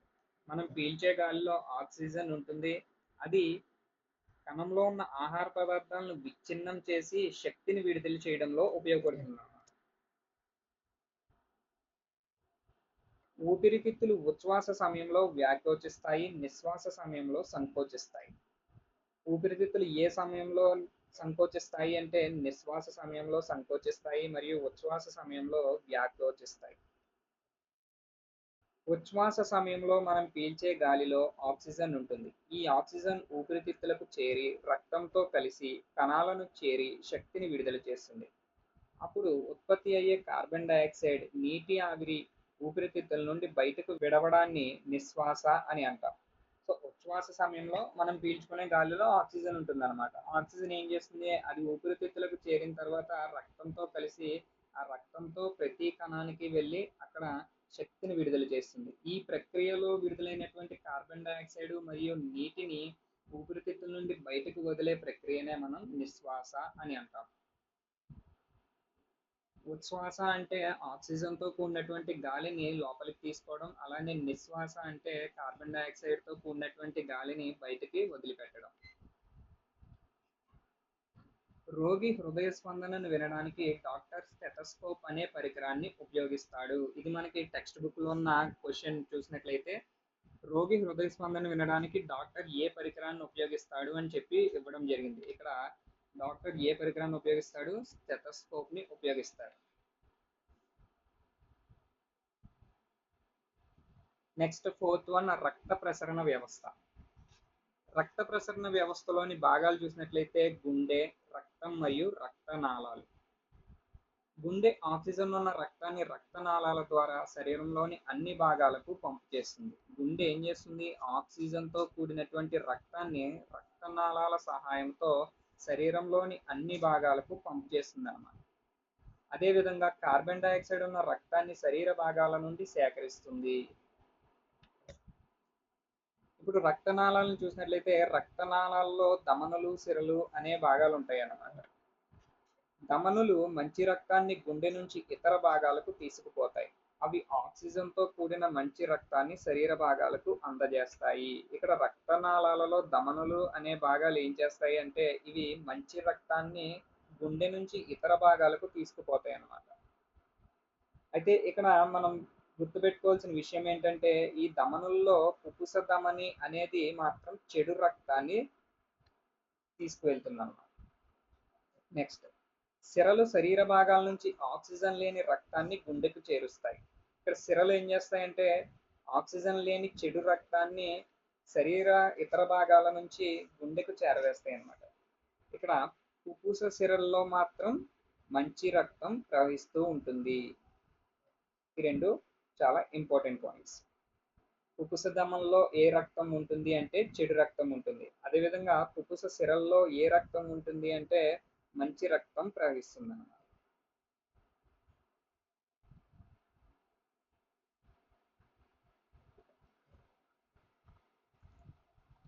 ఇప్పుడు గుండె గురించి చూసినట్లయితే గుండె ఛాతీలో ఎడమవైపు ఉంటుంది. గుండెలో 4 గదులు ఉంటాయి. పైన 2 చిన్న గదులను కర్ణికలు అని, కింద ఉన్న 2 పెద్ద గదులను జఠరికలని అంటారు. చూడండి, గుండెలో మొత్తం 4 గదులుంటాయి.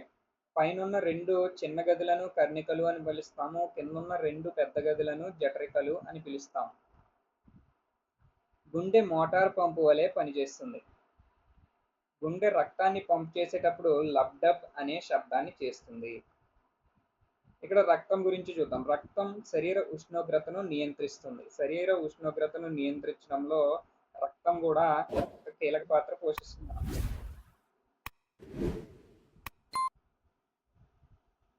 రక్తం ఆక్సిజన్ మరియు పోషకాలను శరీర భాగాలకు సరఫరా చేస్తుంది. చూడండి, రక్తం ఏం చేస్తుంది? ఆక్సిజన్ మరియు పోషకాలను శరీర భాగాలకు సరఫరా చేస్తుంది అన్నమాట. రక్తం వ్యాధులకు కారణమైన రోగకారక క్రిములతో పోరాడుతుంది. కార్బన్ డయాక్సైడ్ లాంటి వ్యర్థ పదార్థాలను శరీరం నుండి తొలగించడంలో సహాయపడుతుంది. మన శరీరంలో సరిపోయే స్థాయిలో రక్తం ఉండాలంటే మనం ఆరోగ్యవంతమైన ఆహారం తీసుకోవాలి. ఉదాహరణ చూసినట్లయితే వేరుశనగలు, బెల్లం, నువ్వులు, గుడ్డు, పాలు, ఆకుకూరలు మొదలైన ఆహారాన్ని మనం తప్పనిసరిగా తీసుకోవాలన్నమాట. రక్తంలో 3 రకాల రక్త కణాలు ఉంటాయి. అవి ఎర్ర రక్త కణాలు, తెల్ల రక్త కణాలు మరియు రక్త ఫలకికలు. రక్తంలో మొత్తం ఎన్ని రకాల రక్త కణాలు ఉంటాయంటే 3 రకాల రక్త కణాలు ఉంటాయి. అవేంటి? ఎర్ర రక్త కణాలు, తెల్ల రక్త కణాలు, రక్త ఫలకికలు. నెక్స్ట్, హెమోగ్లోబిన్ వలన రక్తం ఎరుపు వర్ణంలో కనిపిస్తుంది. రక్తం ఎరుపు వర్ణంలో ఉండడానికి ప్రధానమైన కారణం ఏంటి? హెమోగ్లోబిన్. రక్తంలో హెమోగ్లోబిన్ ఉండడం వలన రక్తం ఎరుపు వర్ణంలో కనిపిస్తుంది.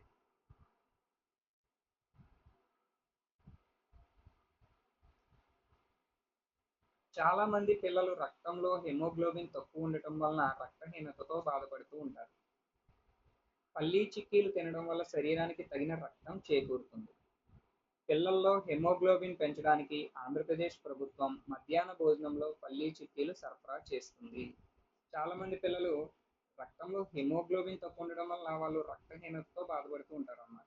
ఈ రక్తహీనత తగ్గాలి అంటే మనం పల్లీ చిక్కీలు తినడం వల్ల మన శరీరానికి తగినంత రక్తం చేకూరుతుంది అన్నమాట. అందుకనే రాష్ట్ర ప్రభుత్వం మధ్యాహ్న భోజన పథకంలో భాగంగా పిల్లలకి పల్లీ చిక్కీలను సరఫరా చేస్తుంది. మన శరీరంలో అనేక వడపోత ఫిల్టర్లు ఉన్నాయి. ఇవి హానికరమైన పదార్థాలను రక్తం నుండి వేరు చేసి రక్తాన్ని శుభ్రపరుస్తాయి. దీనినే మనం విసర్జక వ్యవస్థ అని అంటాం.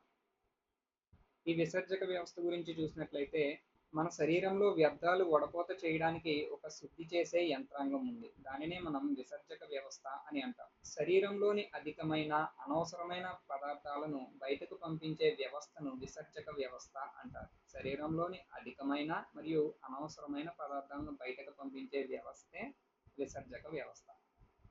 మన శరీరంలో మూత్రపిండాలు, ఊపిరితిత్తులు, చర్మం అనే 3 ప్రధాన విసర్జక అవయవాలు ఉన్నాయి.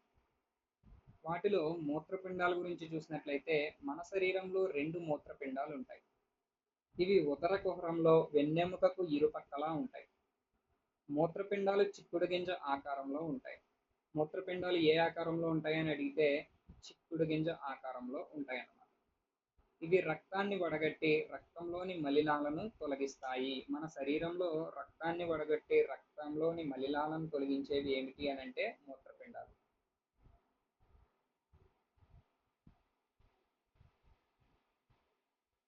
ఈ మలినాలు మూత్రం రూపంలో బయటకు పంపివేయబడతాయి. నెక్స్ట్, ఊపిరితిత్తుల గురించి చూస్తే ఊపిరితిత్తులు స్పాంజీ వంటి నిర్మాణాలు.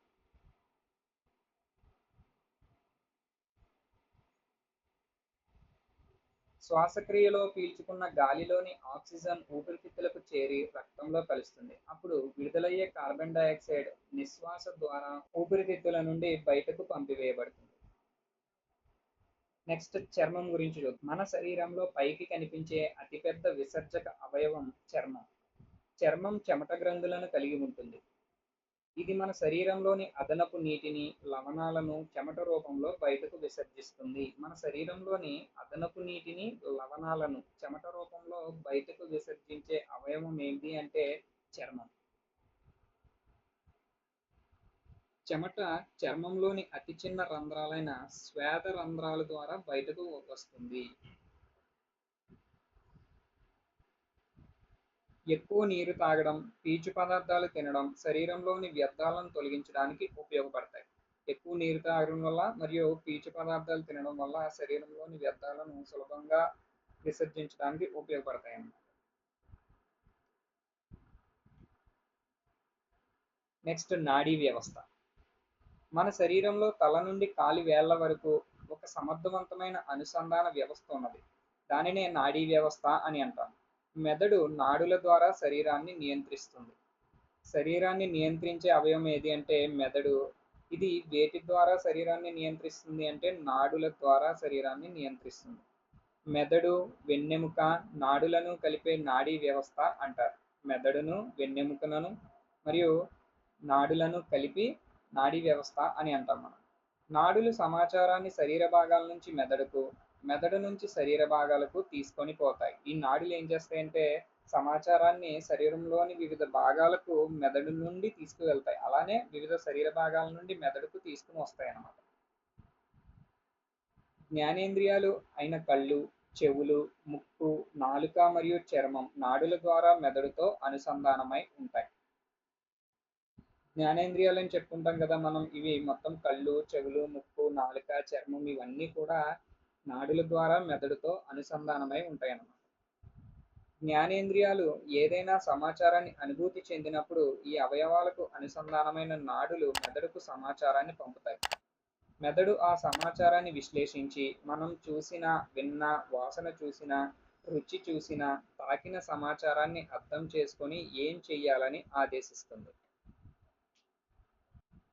మనం సీతాకోకచిలుక రంగులను, కోయల పాటలను, గులాబీ పరిమళాలను, పచ్చగడ్డి మెత్తదనాన్ని ఆస్వాదించగలుగుతున్నామంటే నాడీ వ్యవస్థ సమర్థవంతమైన పని విధానం వల్లనే.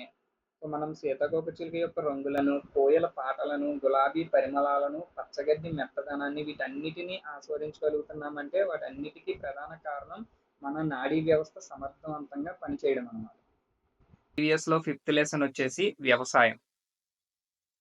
వరి సాగులో వివిధ రకాల దశలు ఉన్నాయి. దుక్కు దున్నడం, కలుపు తీయుట, నీరు పెట్టడం, నాట్లు వేయడం, ఎరువు వేయడం, పంట రక్షణ, ధాన్యం నిల్వ చేయడం ఇవన్నీ కూడా వరి సాగులో ఉన్నటువంటి వివిధ రకాల దశలన్నమాట. అందులో మొదటిగా దుక్కు దున్నడం గురించి చూసినట్లయితే రైతులు పొలాన్ని వ్యవసాయానికి సిద్ధం చేస్తారు. ముందు వాళ్ళు ఏం చేస్తారంటే ఈ దుక్కు దున్నడం అనే ప్రక్రియ ద్వారా రైతులు పొలాన్ని వ్యవసాయానికి సిద్ధం చేస్తారన్నమాట. అలా దుక్కు దున్నడం కోసం వాళ్ళు ఉపయోగించేవి ఎడ్లతో కానీ లేదా ట్రాక్టర్‌తో కానీ వాళ్ళు పొలాన్ని దున్నుతారన్నమాట. ఇంకా రెండో దశ చూస్తే చదును చేయడం. దున్నిన పొలాన్ని నీటితో నింపి నాట్లు వేయడానికి చదును చేస్తారు. దుక్కు దున్నిన తర్వాత ఆ పొలాన్ని ఏం చేస్తారంటే చదును చేస్తారన్నమాట. మూడో దశ చూసినట్లయితే నాట్లు వేయడం. రైతులు వరిమడుల నుంచి నారు తెచ్చి చదును చేసిన పొలంలో నాటుతారు. మూడవ దశలో వాళ్ళు వరిమడుల నుంచి నారు తెచ్చి చదును చేసి రెడీగా ఉంచినటువంటి పొలంలో నాటుతారన్నమాట.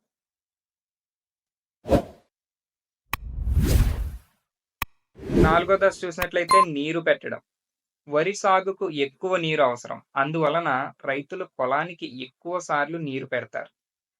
వరి సాగుకి ఎక్కువ నీరు అవసరం కాబట్టి రైతులు పొలానికి ఎక్కువ సార్లు నీరు పెడతారన్నమాట. ఈ నాలుగవ దశ నీరు పెట్టడం. ఇక ఐదో దశ చూసినట్టయితే ఎరువులు వేయుట. మొక్కలు నేల నుండి పోషకాలను గ్రహిస్తాయి. అందువలన రైతులు పంట దిగుబడులకు కంపోస్ట్ ఎరువులను ఉపయోగిస్తారు. నెక్స్ట్ ఆరోది సస్య రక్షణ.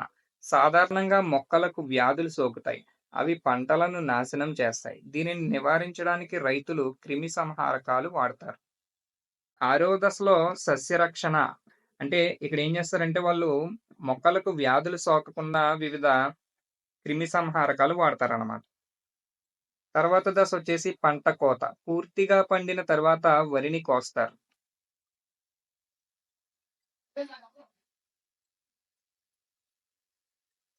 ఎనిమిదో దశ చూస్తే నూర్చడం. పంట కోసిన తర్వాత కొన్ని రోజులు ఎండబెడతారు. గింజలను నూర్చడం ద్వారా వేరు చేస్తారు. పంట కోసిన తర్వాత కొన్ని రోజులు ఎండబెడతారు. ఈ గింజలను నూర్చడం అనే ప్రక్రియ ద్వారా వేరు చేస్తారన్నమాట. తర్వాత ఎగరబోయడం లేదా తూర్పారబట్టడం. తూర్పారబట్టడం ద్వారా గింజలను, ఊకను వేరు చేస్తారు. గింజల నుండి ఊకను వేరు చేయడానికి రైతులు తూర్పారబట్టడం అనే వేరు చేసే పద్ధతిని ఉపయోగిస్తారనమాట. తర్వాత దశ చూస్తే నిల్వ చేయడం. గింజలను గోనె సంచుల్లో నింపి గోదాములలో నిల్వ చేస్తారు. ఇక్కడ తూర్పారబట్టడం ద్వారా వేరు చేసినటువంటి గింజలను వీళ్ళు గోనె సంచుల్లో నింపి గోదాములలో నిల్వ చేస్తారనమాట. ఇక చివరి దశ వచ్చేసి మర పట్టించడం. మర పట్టించడం ద్వారా ధాన్యాన్ని బియ్యంగా పొందుతాం. ఈ బియ్యాన్ని వండడానికి ఉపయోగిస్తాం. ఇక 11వ దశలో వారు మర పట్టిస్తారనమాట. ఈ ధాన్యాన్ని తీసుకెళ్లి వాళ్ళు మర పట్టించడం ద్వారా బియ్యంగా తయారు చేసి వాటిని మనం వండడానికి ఉపయోగిస్తామన్నమాట. ఈ విధంగా రైతులు 11 దశలలో పంటను పండిస్తారనమాట. నెక్స్ట్ రైతులు వివిధ రకాల పంటలను సాగు చేస్తారు.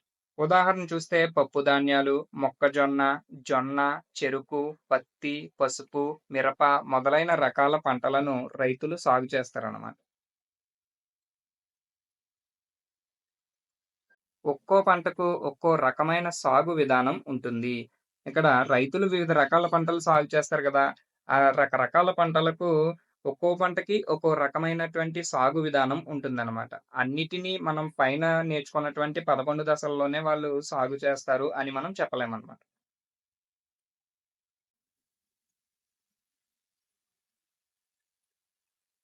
నెక్స్ట్ నీటిపారుదల. పొలానికి నీటిని సరఫరా చేయడాన్ని నీటిపారుదల అంటారు. పొలానికి నీటిని సరఫరా చేసే ప్రక్రియనే మనం ఏమని పిలుస్తున్నాము? నీటిపారుదల అని పిలుస్తున్నాం. వరి సాగుకు నీరు ముఖ్యమైన వనరు. కనుక వరిని నీరు ఆధారిత పంటగా చెబుతారు. వరిని మనం ఏమని చెప్పొచ్చు? నీరు ఆధారిత పంటగా చెప్పొచ్చనమాట. నీటిని వివిధ రకాలుగా సరఫరా చేస్తారు. వ్యవసాయానికి నీటి సరఫరా 4 రకాలుగా ఉంటుంది. ఆ 4 రకాలు చూసినట్లయితే క్షేత్ర నీటిపారుదల, చాళ్లు నీటిపారుదల, స్ప్రింక్లర్ నీటిపారుదల, బిందు సేద్యం. ఈ 4 రకాల నీటిపారుదలల ద్వారా వ్యవసాయానికి నీటిని సరఫరా చేస్తారన్నమాట. ఇందులో క్షేత్ర నీటిపారుదల గురించి చూసినట్లయితే వర్షపాతం తగినంత లేనప్పుడు ఈ విధానం ద్వారా పొలానికి నీరు సరఫరా చేస్తారు. ఇక్కడ వర్షపాతం తగినంత లేనప్పుడు ఏ విధానం ద్వారా పొలానికి నీరు సరఫరా చేస్తారు అని అంటే క్షేత్ర నీటిపారుదల. తర్వాత చాళ్లు నీటిపారుదల. ఈ విధానంలో చాళ్లు మరియు కందకాలు తవ్వి వాటి ద్వారా పొలానికి నీరు సరఫరా చేస్తారు. ఏ విధానంలో చాళ్లు మరియు కందకాలు తవ్వి వాటి ద్వారా పొలానికి నీరు సరఫరా చేస్తారు అని గనక అడిగినట్లయితే చాళ్లు నీటిపారుదల అన్నమాట. చాళ్లు నీటిపారుదలలోనే చాళ్లు మరియు కందకాలు తవ్వి వాటి ద్వారా పొలానికి నీరు సరఫరా చేస్తారు. నెక్స్ట్ థర్డ్ టైప్ వచ్చేసి మనం మూడో రకం చూసినట్లయితే స్ప్రింక్లర్ నీటి పారుదల. ఈ విధానంలో నియంత్రిత పద్ధతిలో ప్రత్యేక పైపుల ద్వారా వర్షం వలె నీటిని చల్లుతారు. మనకి ప్రశ్న ఈ విధంగా రావచ్చు. ఏ విధానంలో నియంత్రిత పద్ధతి ద్వారా ప్రత్యేక పైపుల ద్వారా వర్షం వలె నీటిని చల్లుతారు అని అంటే స్ప్రింక్లర్ నీటి పారుదల. స్ప్రింక్లర్ నీటి పారుదలలోనే ఒక ప్రత్యేకమైన పైపుల ద్వారా వర్షం వలె నీటిని చల్లుతారన్నమాట. ఇక నాలుగోది చూస్తే బిందు సేద్యం. నీటి గొట్టానికి చిన్న చిన్న రంధ్రాలు చేసి నేలపై ఉంచుతారు. నీరు రంధ్రాల ద్వారా నేరుగా పంట మొక్కల వేళ్లకు చేరుతాయి.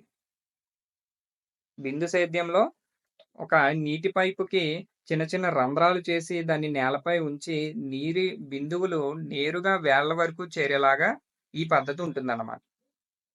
నెక్స్ట్ వన్ వ్యవసాయంలో ఉపయోగించే పనిముట్లు. ఇవి 2 రకాలుగా ఉంటాయి. సాంప్రదాయ పనిముట్లు, ఆధునిక వ్యవసాయ పనిముట్లు. సాంప్రదాయ పనిముట్లను చూసినట్లయితే నాగలి, గడ్డపార, విత్తనాల గొర్రు, కొడవలి. అలానే ఆధునిక వ్యవసాయ పనిముట్లు వరి నాట్ల యంత్రం మరియు వరి కోత యంత్రం.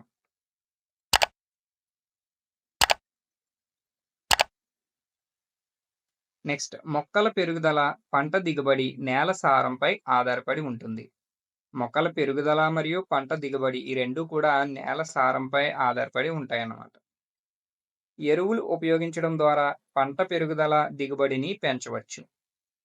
కంపోస్ట్, మొక్కల అవశేషాలు, ఆవు పేడ, జంతువుల విసర్జితాలు మొదలైనవి సహజ ఎరువులు. సహజ ఎరువులు నేల సారాన్ని పెంచుతాయి. రసాయన ఎరువులు నేలలో ఉండిపోయి నేల సారాన్ని తగ్గిస్తాయి. వ్యవసాయం, జంతువుల పెంపకం ఒకదానితో ఒకటి సంబంధం కలిగి ఉంటాయి.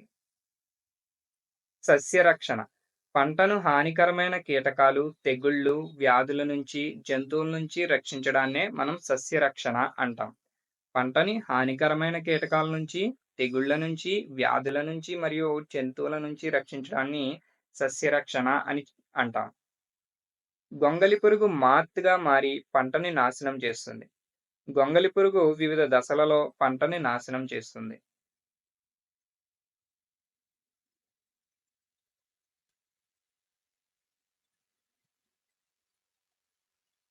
కానీ సీతాకోకచిలుకలు, తేనెటీగలు మొదలైన కీటకాలు పరాగ సంపర్కంలో ప్రముఖ పాత్ర వహిస్తాయి.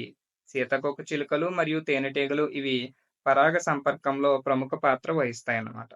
సీతాకోకచిలుక జీవిత చరిత్ర చూసినట్లయితే గుడ్లుతో ప్రారంభమయ్యి ఇమాగోతో పూర్తవుతుందన్నమాట.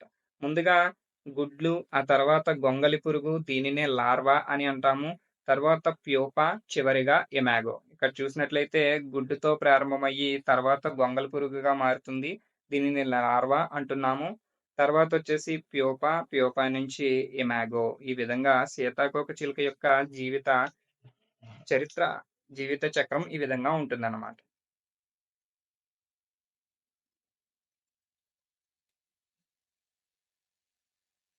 కప్ప లార్వాలను తోక కప్పలు లేదా టాడ్పోల్స్ అని అంటారు. అవి పెరిగి కప్పలుగా మారతాయి. కప్ప లార్వాలను ఏమని పిలుస్తారు? తోక కప్పలు లేదా టాడ్పోల్స్ అని అంటామన్నమాట. కప్ప జీవిత చక్రం చూసినట్లయితే గుడ్లు సమూహం తోక కప్ప, దీనినే టాడ్పోల్ అంటున్నాము. కాళ్ళు కలిగిన టాడ్పోల్, చిరుకప్ప, చివరిగా కప్పగా రూపాంతరం చెందుతుందన్నమాట. దీనిది జీవిత చక్రం ముందు గుడ్ల సమూహంతో ప్రారంభమయ్యి తర్వాత తోక కప్పగా అంటే టాడ్పోల్‌గా మారుతుంది. ఈ టాడ్పోల్‌కి కాళ్ళొచ్చిన తర్వాత అది చిరు కప్పగా రూపాంతరం చెంది ఆ తర్వాత పూర్తి కప్పగా మారుతుందన్నమాట.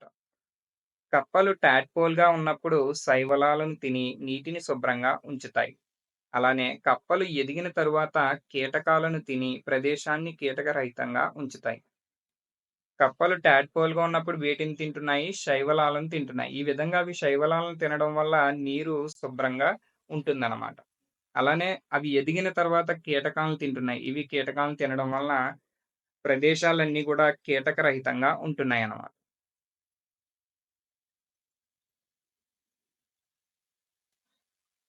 పర్యావరణం దెబ్బతినడం గురించి తెలియజేయడంలో కప్పలు, సీతాకోకచిలుకలు మంచి సూచికలుగా ఉపయోగపడతాయి. ఇవి రసాయనాల కాలుష్యానికి ఎక్కువ ప్రభావితం అవుతాయి. క్రిమి సంహారకాలు ఉపయోగించడం వలన వీటి ఉనికి దెబ్బతింటుంది. ఈ కప్పలు, సీతాకోకచిలుకలు పర్యావరణం దెబ్బతింటుంది అని తెలియచేయడంలో ప్రధాన భూమిక పోషిస్తాయన్నమాట. ఇవి రసాయనాలు మరియు కీటక సంహారాలు ఎక్కువగా ఉపయోగించడం వల్ల ప్రభావితం అవుతాయన్నమాట ఇవి. వీటిని రక్షించకపోతే మొక్కల ఆవరణ వ్యవస్థపై ప్రభావం చూపి చివరిగా ఆహారపు గొలుసు విచ్ఛిన్నమవుతుంది.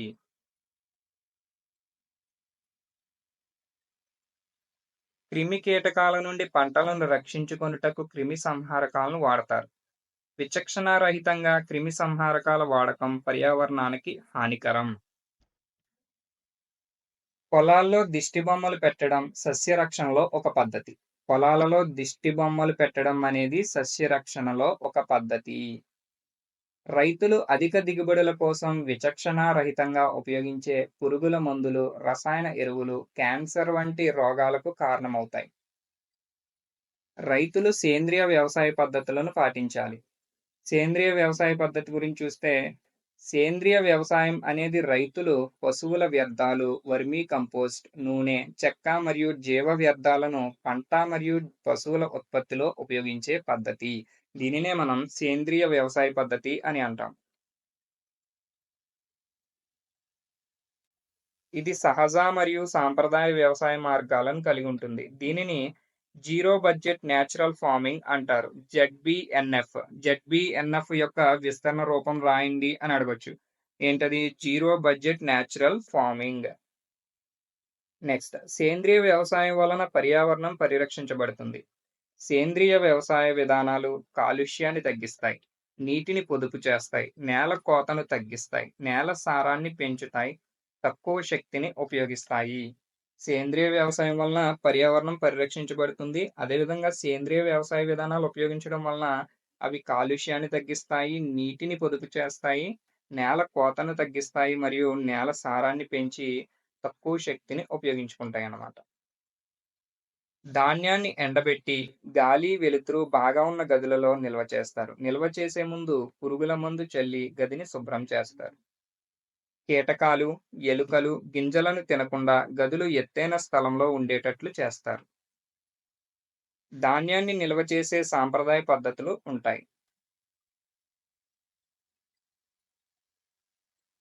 ధాన్యాన్ని ప్రాచీన కాలంలో సాంప్రదాయ పద్ధతుల్లో నిల్వ చేసేవారు. ప్రస్తుతం ధాన్యాన్ని నిల్వ చేసే ఆధునీకరణ పద్ధతుల్లో నిల్వ చేస్తున్నారనమాట. అవి గోదాములు, గిడ్డంకులు, శీతలీకరణ గోదాముల్లో నిల్వ చేయడం జరుగుతుంది. మన రాష్ట్రంలో ముఖ్యమైన ఆహార పంట వరి. మన రాష్ట్రంలో 62% మంది ప్రజలు ప్రధాన వృత్తి వ్యవసాయం. 62% మంది వాళ్ళ యొక్క ప్రధాన వృత్తి ఏంటి? వ్యవసాయం అన్నమాట. జొన్నలు, సజ్జలు, మొక్కజొన్న, రాగులు, వరి, చిరుధాన్యాలు, పప్పులు, పొగాకు, పత్తి, చెరకు మొదలైనవి మన రాష్ట్రంలో ముఖ్యమైన పంటలు. కొర్రలు, అండు కొర్రలు, సామలు, అరికెలు, ఊదలు మొదలైనవి మన రాష్ట్రంలో పండిస్తున్న చిరుధాన్యాలు. వీటిని అన్నంతో పాటు ఆహారంగా తినాలి. వరి, గోధుమ, చిరుధాన్యాలు ఉత్పత్తి చేయడంలో భారతదేశం 2వ స్థానంలో ఉంది. వరి, గోధుమ, చిరుధాన్యాలు వీటిని ఉత్పత్తి చేయడంలో భారతదేశం ఎన్నో స్థానంలో ఉంది అంటే 2వ స్థానంలో ఉంది. మనకు శక్తినిచ్చే ప్రధాన వనరు ఆహారం. ఆహారం మొక్కల నుండి, జంతువుల నుండి లభిస్తుంది. ఆహారంలో పిండి పదార్థాలు, ప్రోటీన్లు, క్రొవ్వులు, ఖనిజ లవణాలు, విటమిన్లు ఉండాలి. పిండి పదార్థాలు శక్తినిచ్చే ఆహారంలో ముఖ్యమైనవి. పిండి పదార్థాలు ఇవి ఆహారంలో ఉండే పోషకాలన్నమాట. ఇవి శరీరానికి అవసరమైనటువంటి శక్తినిస్తాయి. పిండి పదార్థాలు వనరులను చూసినట్లయితే అంటే పిండి పదార్థాలు ఏ ఏ వనరుల్లో మనకి అందుబాటులో ఉంటాయంటే వరి, గోధుమ, జొన్నలు, మొక్కజొన్న, చిరుధాన్యాలు, బంగాళదుంపలు, బెల్లం, చిలగడదుంప మొదలైనవి. వీటిలో పిండి పదార్థాలు పుష్కలంగా ఉంటాయన్నమాట. పెసలు, శనగలు, మినుములు, కందులు, బఠానీలు, కాయధాన్యాలు, పప్పుధాన్యాలు, గుడ్లు, మాంసం మొదలైన ఆహార పదార్థాల్లో ఉన్న మాంసకృతులు, ప్రోటీన్లు శరీరం పెరుగుదలకు సహాయపడతాయి.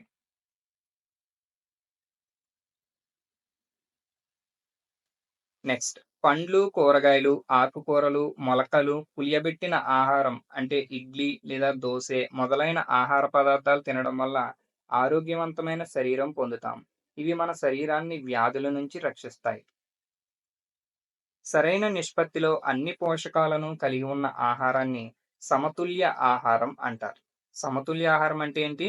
సరైన నిష్పత్తిలో అన్ని పోషకాలు కలిగి ఉన్న ఆహారం అన్నమాట. మొక్కలు తమ జీవితంలో వివిధ దశలను కలిగి ఉంటాయి. ముందుగా విత్తనాల నుంచి ప్రారంభమయ్యి, తర్వాత మొలకెత్తుట, ఆ తర్వాత మొలక, మొలక నుంచి మొక్కగా, మొక్క నుంచి పూలతో ఉన్నటువంటి మొక్క, చివరిగా వరి కంకులుగా ఇవి అభివృద్ధి చెందుతాయన్నమాట. 1 కిలో వరి ఉత్పత్తి చేయడానికి 3000 నుండి 5000 లీటర్ల నీరు అవసరమవుతుంది. 1 కిలో వరిని ఉత్పత్తి చేయడానికి ఎంత నీరు అవసరమవుతుందంటే 3000 నుండి 5000 లీటర్లన్నమాట. ప్రపంచ పర్యావరణ వ్యవస్థలో రైతులే నిర్వాహకులు, ఆహారం ఉత్పత్తి చేసేవారు.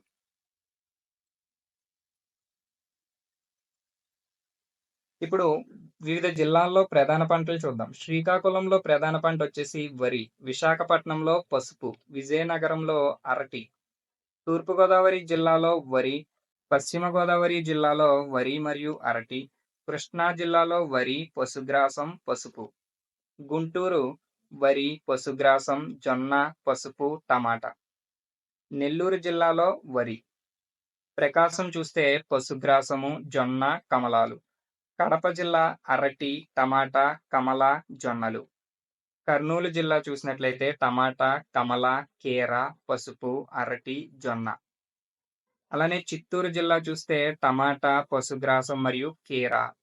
అనంతపురం జిల్లాలో టమాటా, అరటి, కమల, వరి ఇవన్నీ ఈ జిల్లాలలో ప్రధానంగా పండే పంటలన్నమాట. లో 6th లెసన్ వచ్చేసి నీరు ఎంతో విలువైనది. గ్రామాల్లో చెరువులు, నూతులు, బోరుబావులు ప్రధానమైన నీటి వనరులు. గ్రామాల్లో చూసినట్లయితే చెరువులు, నూతులు, బోరుబావులు ఇవి 3 కూడా ప్రధానమైన నీటి వనరులనమాట. వీటికి నీరందించడానికి వర్షపు నీరు ప్రధాన వనరు. ఓకే. గ్రామాల్లో చెరువులు, నూతులు, బోరుబావులు ప్రధానమైన నీటి వనరులైతే వీటిని నింపడానికి, వీటిలో నీరు చేరడానికి ప్రధాన వనరు ఏంటి? వర్షపు నీరనమాట. వర్షపు నీటి నిల్వ చేయడానికి చెరువులను నిర్మిస్తాం. అదేవిధంగా నదులలో నీరు నిల్వ చేయడానికి ఆనకట్టలు మరియు జలాశయాలు నిర్మిస్తారు. నదులలో నీరు నిల్వ చేయడానికి ఆనకట్టలు మరియు జలాశయాలు నిర్మిస్తారు. ఆనకట్టలు, జలాశయాలలో నీటి మట్టాన్ని పెంచడానికి నదీ వాలుకి అడ్డుగా నీటిని నిల్వ చేయుటకు నిర్మించబడిన అడ్డుకట్టలను ఆనకట్ట అని అంటారు. చూడండి, ఆనకట్ట అంటే నీటి మట్టం పెంచడానికి నదీ వాలుకి అడ్డంగా కట్టబడినటువంటి అడ్డుకట్టనే మనం ఆనకట్ట అని పిలుస్తామన్నమాట. సాధారణంగా నదీ నీరును నిల్వ చేయడానికి నదుల మీదుగా ఆనకట్టలు నిర్మిస్తారు. నదిలో ఉన్నటువంటి నీటిని నిల్వ చేయడానికి ఆ నదుల మీద ఆనకట్టలు నిర్మిస్తామన్నమాట.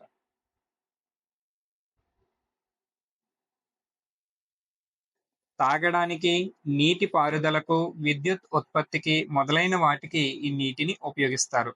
ఆనకట్టలు కట్టి నిల్వ చేసినటువంటి నీటిని మనం త్రాగడానికి, అలానే నీటి పారుదలకు మరియు విద్యుత్ ఉత్పత్తికి ఉపయోగిస్తారు. ఆనకట్టల వలన ఆర్థిక, పర్యావరణ, సామాజిక ఫలితాలున్నాయి. వరద నియంత్రణ, నీటి సరఫరా, జల విద్యుత్, వ్యర్థాల నిర్వహణ, నదుల దిక్సూచి, అనేక జంతువులకు ఆవాసంగా కూడా ఉంటాయి.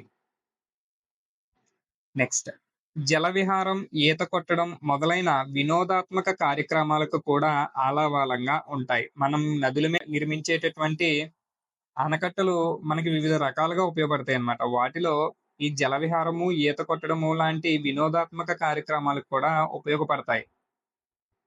నెక్స్ట్, మన రాష్ట్రంలో కృష్ణా, గోదావరి ప్రధానమైన నదులు. కృష్ణా, గోదావరి నదులపై కొన్ని పెద్ద, మధ్య తరహా, చిన్న ప్రాజెక్టులను నిర్మించారు. మన రాష్ట్రంలో గోదావరి, కృష్ణా, వంశధార, నాగావళి, పెన్నా నదులు ముఖ్యమైనవి. ఆంధ్రప్రదేశ్ రాష్ట్రంలో ముఖ్యమైన నదులు చూసినట్లయితే గోదావరి, కృష్ణా, వంశధార, నాగావళి, పెన్నా ఇలా మొదలైన నదులు ఉన్నాయన్నమాట.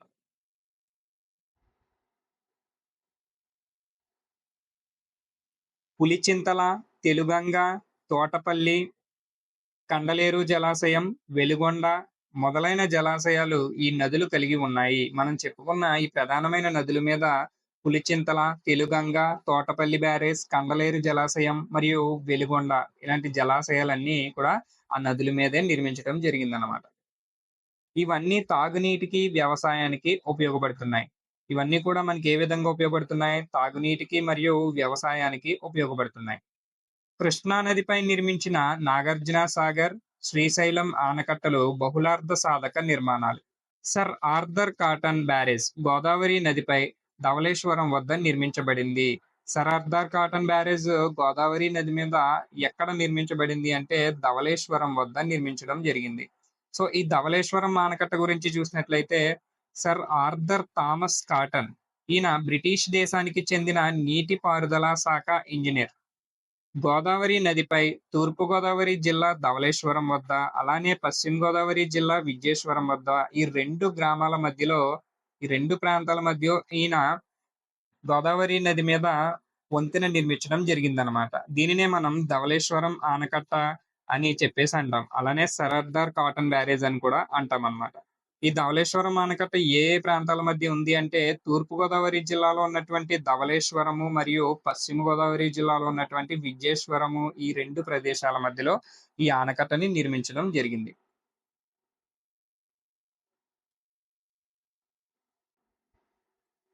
నెక్స్ట్, కృష్ణా నది గురించి చూద్దాం. భారతదేశంలో పొడవైన నదులలో కృష్ణా నది ఒకటి. పొడవైన నదులలో 4వ స్థానం ఆక్రమించింది. భారతదేశంలో పొడవైన నదులలో 4వ స్థానంలో కృష్ణా నది ఉందన్నమాట.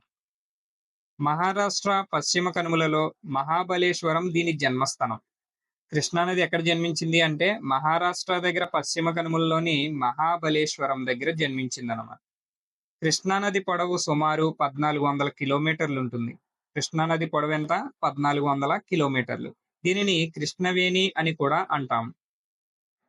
మహారాష్ట్ర, కర్ణాటక, తెలంగాణ, ఆంధ్రప్రదేశ్ రాష్ట్రాలలో నీటిపారుదలకు ప్రధాన వనరులలో ఇది ఒకటి. కృష్ణానది ఈ మహారాష్ట్ర, కర్ణాటక, తెలంగాణ, ఆంధ్రప్రదేశ్ రాష్ట్రాల్లో నీటిపారుదలకు ప్రధాన వనరుగా ఉపయోగపడుతుందన్నమాట. మన రాష్ట్రంలో కర్నూలు, నంద్యాల, పల్నాడు, గుంటూరు, బాపట్ల, ఎన్టీఆర్, కృష్ణా జిల్లాల గుండా ప్రవహిస్తుంది. కృష్ణా నది ఆంధ్రప్రదేశ్ రాష్ట్రంలో ఏ ఏ జిల్లాల గుండా ప్రవహిస్తుందో చూసినట్లయితే కర్నూలు, నంద్యాల, పల్నాడు, గుంటూరు, బాపట్ల, ఎన్టీఆర్, కృష్ణా జిల్లాల గుండా ప్రవహిస్తుంది అన్నమాట. నెక్స్ట్ కృష్ణా నది ఉపనదులు చూసినట్లయితే భీమా, గాయత్రి, ఘటప్రభ, కోయన, మలప్రభ, మున్నేరు, నీర, పాలెం, పంచగంగ, తుంగభద్ర, వేమన, వైర ఇవన్నీ కూడా కృష్ణా నదికి ఉపనదులు.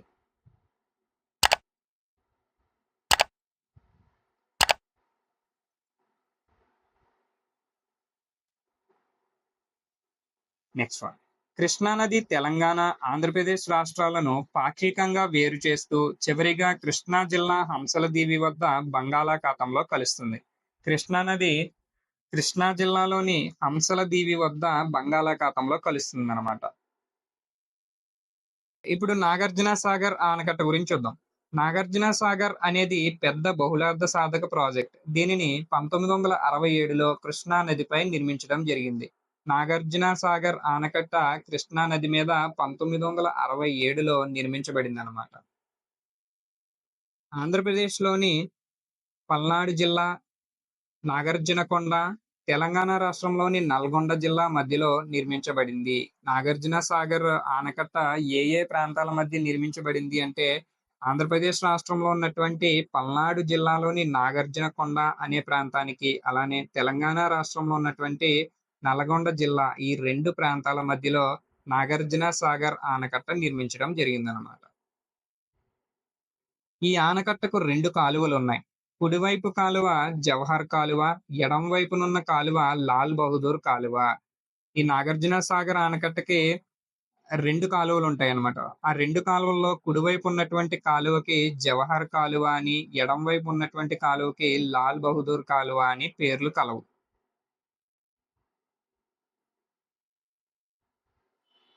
నెక్స్ట్ ప్రకాశం బ్యారేజ్. ఎన్టీఆర్ జిల్లాలో విజయవాడలో కృష్ణా నదిపై ప్రకాశం బ్యారేజ్ ఉంది. దీని పొడవు 12 కిలోమీటర్లు. ఎన్టీఆర్, గుంటూరు జిల్లాల మధ్య విస్తరించి ఉంది. ఇక్కడ ప్రకాశం బ్యారేజ్ని చూసినట్లయితే ఇది విజయవాడలోని కృష్ణా నదిపై నిర్మించడం జరిగిందనమాట. దీని పొడవు వచ్చేసి 12 కిలోమీటర్ల పొడవు ఉంటుంది. ఎన్టీఆర్ జిల్లా మరియు గుంటూరు జిల్లాల మధ్య ఇది నిర్మించడం జరిగింది. 1957లో ఆంధ్ర రాష్ట్రం మొట్టమొదటి ముఖ్యమంత్రి శ్రీ టంగుటూరి ప్రకాశం పంతులు ప్రారంభించారు. అందుకే ఈ బ్యారేజ్ కి ఆయన పేరు పెట్టడం జరిగింది. ఈ ప్రకాశం బ్యారేజ్ ని 1957లో అప్పటి మన ఆంధ్ర రాష్ట్ర మొట్టమొదటి ముఖ్యమంత్రి అయినటువంటి శ్రీ టంగుటూరి ప్రకాశం పంతులు గారు దీన్ని ఓపెన్ చేయడం జరిగిందనమాట. అందుకనే ఈ ప్రాజెక్ట్ కి వాళ్ళు ప్రకాశం బ్యారేజ్ అని పేరు పెట్టడం జరిగింది. నెక్స్ట్ వన్, కృష్ణానది ఒడ్డున మహాబలేశ్వరం, అలంపూర్ జోగులాంబ, విజయవాడ కనకదుర్గ, అమరావతి, అమరేశ్వరం మొదలైన పవిత్ర స్థలాలు ఉన్నాయి. కృష్ణానది ఒడ్డున ఏ ఏ పవిత్ర స్థలాలు ఉన్నాయో చూసినట్లయితే మహాబలేశ్వరము, అలంపూర్ జోగులాంబ, విజయవాడ కనకదుర్గ, అమరావతి, అమరేశ్వరం ఇవన్నీ కూడా కృష్ణానది ఒడ్డున ఉన్నటువంటి పవిత్ర స్థలాలు.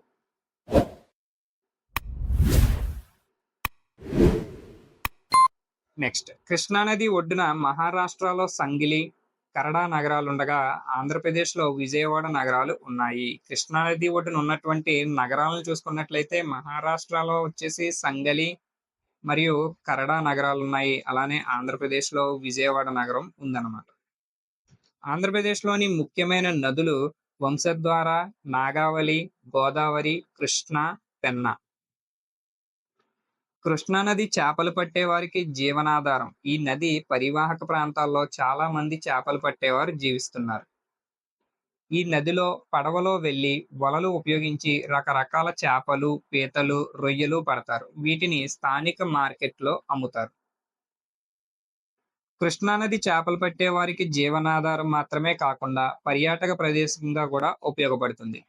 కృష్ణానది ఈ విధంగా వాళ్ళకి చేపలు పట్టుకునే వాళ్ళకి మాత్రమే కాకుండా పర్యాటక ప్రదేశంగా కూడా బాగా ఉపయోగపడుతుందన్నమాట. చాలా మంది వినోదం కోసం నాగార్జున సాగర్ ఆనకట్ట నుండి నాగార్జునకొండ వరకు పడవలపై ప్రయాణం చేస్తారు.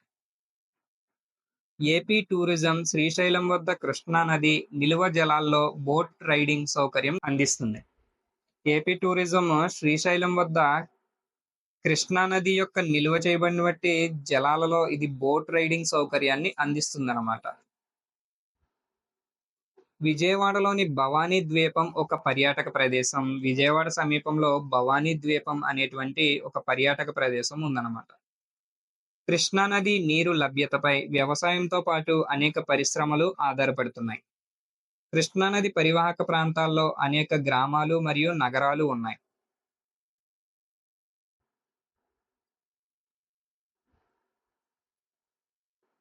పరిశ్రమల వ్యర్థాలు, పాల పరిశ్రమలు, వ్యవసాయ వ్యర్థాలు, బొగ్గు విద్యుత్ కేంద్రం నుండి వచ్చే వ్యర్థాలన్నీ ఈ నదిలో కలవడం వల్ల నది కాలుష్యానికి గురవుతుంది.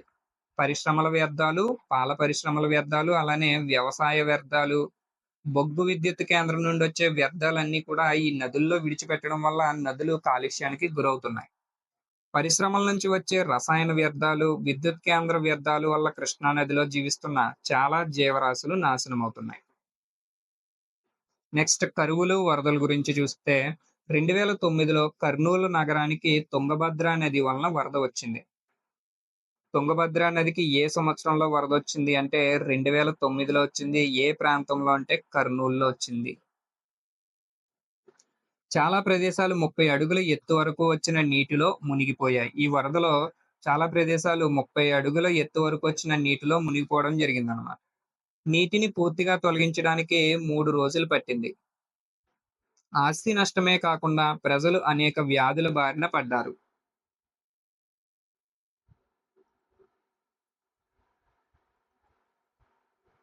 2019లో కృష్ణా నది పొంగడం వలన కృష్ణా, గుంటూరు జిల్లాల్లో అనేక ప్రాంతాలు నీటి మునిగాయి. అధికంగా కురిసే వానలు వరదలకు ముఖ్య కారణం. వానలు అధికంగా కురిస్తే వరదలకి కారణమవుతాయన్నమాట. నదీ పరివాహక ప్రాంతాలను ఆక్రమించడం, కాలువల నిర్మాణం కూడా వరదలకు మరొక కారణం. అతి వర్షాలు ఒక కారణం అయితే, ఈ నదీ పరివాహక ప్రాంతాల్ని ఆక్రమించి అక్కడ వివిధ నిర్మాణాలు చేయడం, అలానే కాలువలు నిర్మించడం చేయడం వలన కూడా వరదలొస్తాయని చెప్పేసి తెలియజేస్తున్నారు. Next one. నదీ పరివాహక ప్రాంతాల్లో అధిక వర్షపాతం వలన వరదలు సంభవిస్తాయి. ఆనకట్టలు, జలాశయాలు నీటి మట్టం పెరిగినప్పుడు గేట్లు ఎత్తివేయడం వలన లోతట్టు ప్రాంతాలు కూడా వరద ముంపునకు గురవుతాయి. చాలా తక్కువ లేదా వర్షం పడకపోవడం వల్ల కరువు సంభవిస్తుంది.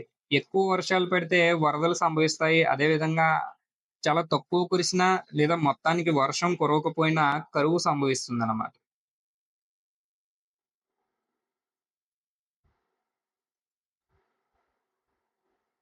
వర్షపాతం అతి తక్కువ ఉన్న ప్రాంతాల్లో కరువులొస్తాయి.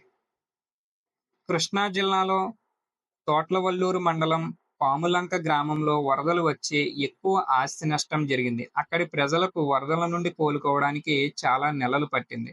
కృష్ణా జిల్లా తోటవల్లూరు మండలం పాములంక గ్రామంలో కూడా ఎక్కువ వర్షాలు రావడం వల్ల వరదలు రావడం జరిగింది. వాళ్ళకక్కడ ఎక్కువ ఆస్తి నష్టంతో పాటు ఆ ప్రజలు ఆ వరద నుండి కోలుకోవడానికి చాలా నెలలు పట్టిందన్నమాట. నెక్స్ట్ అనంతపురం జిల్లాలో ఎక్కువ వర్షం కురవకపోవడం వల్ల చాలా వరకు పొలాలు వ్యవసాయానికి పనికిరానివిగా మారిపోయాయి. కరువు ఏర్పడి అక్కడి ప్రజలు ఇతర ప్రదేశాలకి వలసలు వెళ్లారు. అనంతపురం జిల్లాలో వర్షాలు ఎక్కువ కురవకపోవడం వల్ల భూమి అంతా కూడా నిస్సారంగా తయారై అది వ్యవసాయానికి పనికిరాకుండా అయిపోవడం వల్ల అక్కడ కరువు ఏర్పడి అక్కడి ప్రజలు వేరే ప్రాంతాలకు వలసలకు వెళ్ళిపోవడం జరిగిందనమాట. సో, చూసారు కదా ఫ్రెండ్స్. ఇది 5థ్ క్లాస్ ఈవీఎస్‌కి సంబంధించిన పూర్తి సమాచారం ఈ వీడియోలో మనం డిస్కస్ చేసుకోవడం జరిగింది. ఈ వీడియో గనక మీకు నచ్చినట్లయితే అండ్ అలానే యూజ్‌ఫుల్‌గా అనిపిస్తే వీడియోని లైక్ చేయండి. మన ఛానెల్‌ని సబ్స్క్రైబ్ చేసుకోండి. అండ్ మీ ఫ్రెండ్స్ అందరికీ కూడా షేర్ చేయండి. Thank you for watching.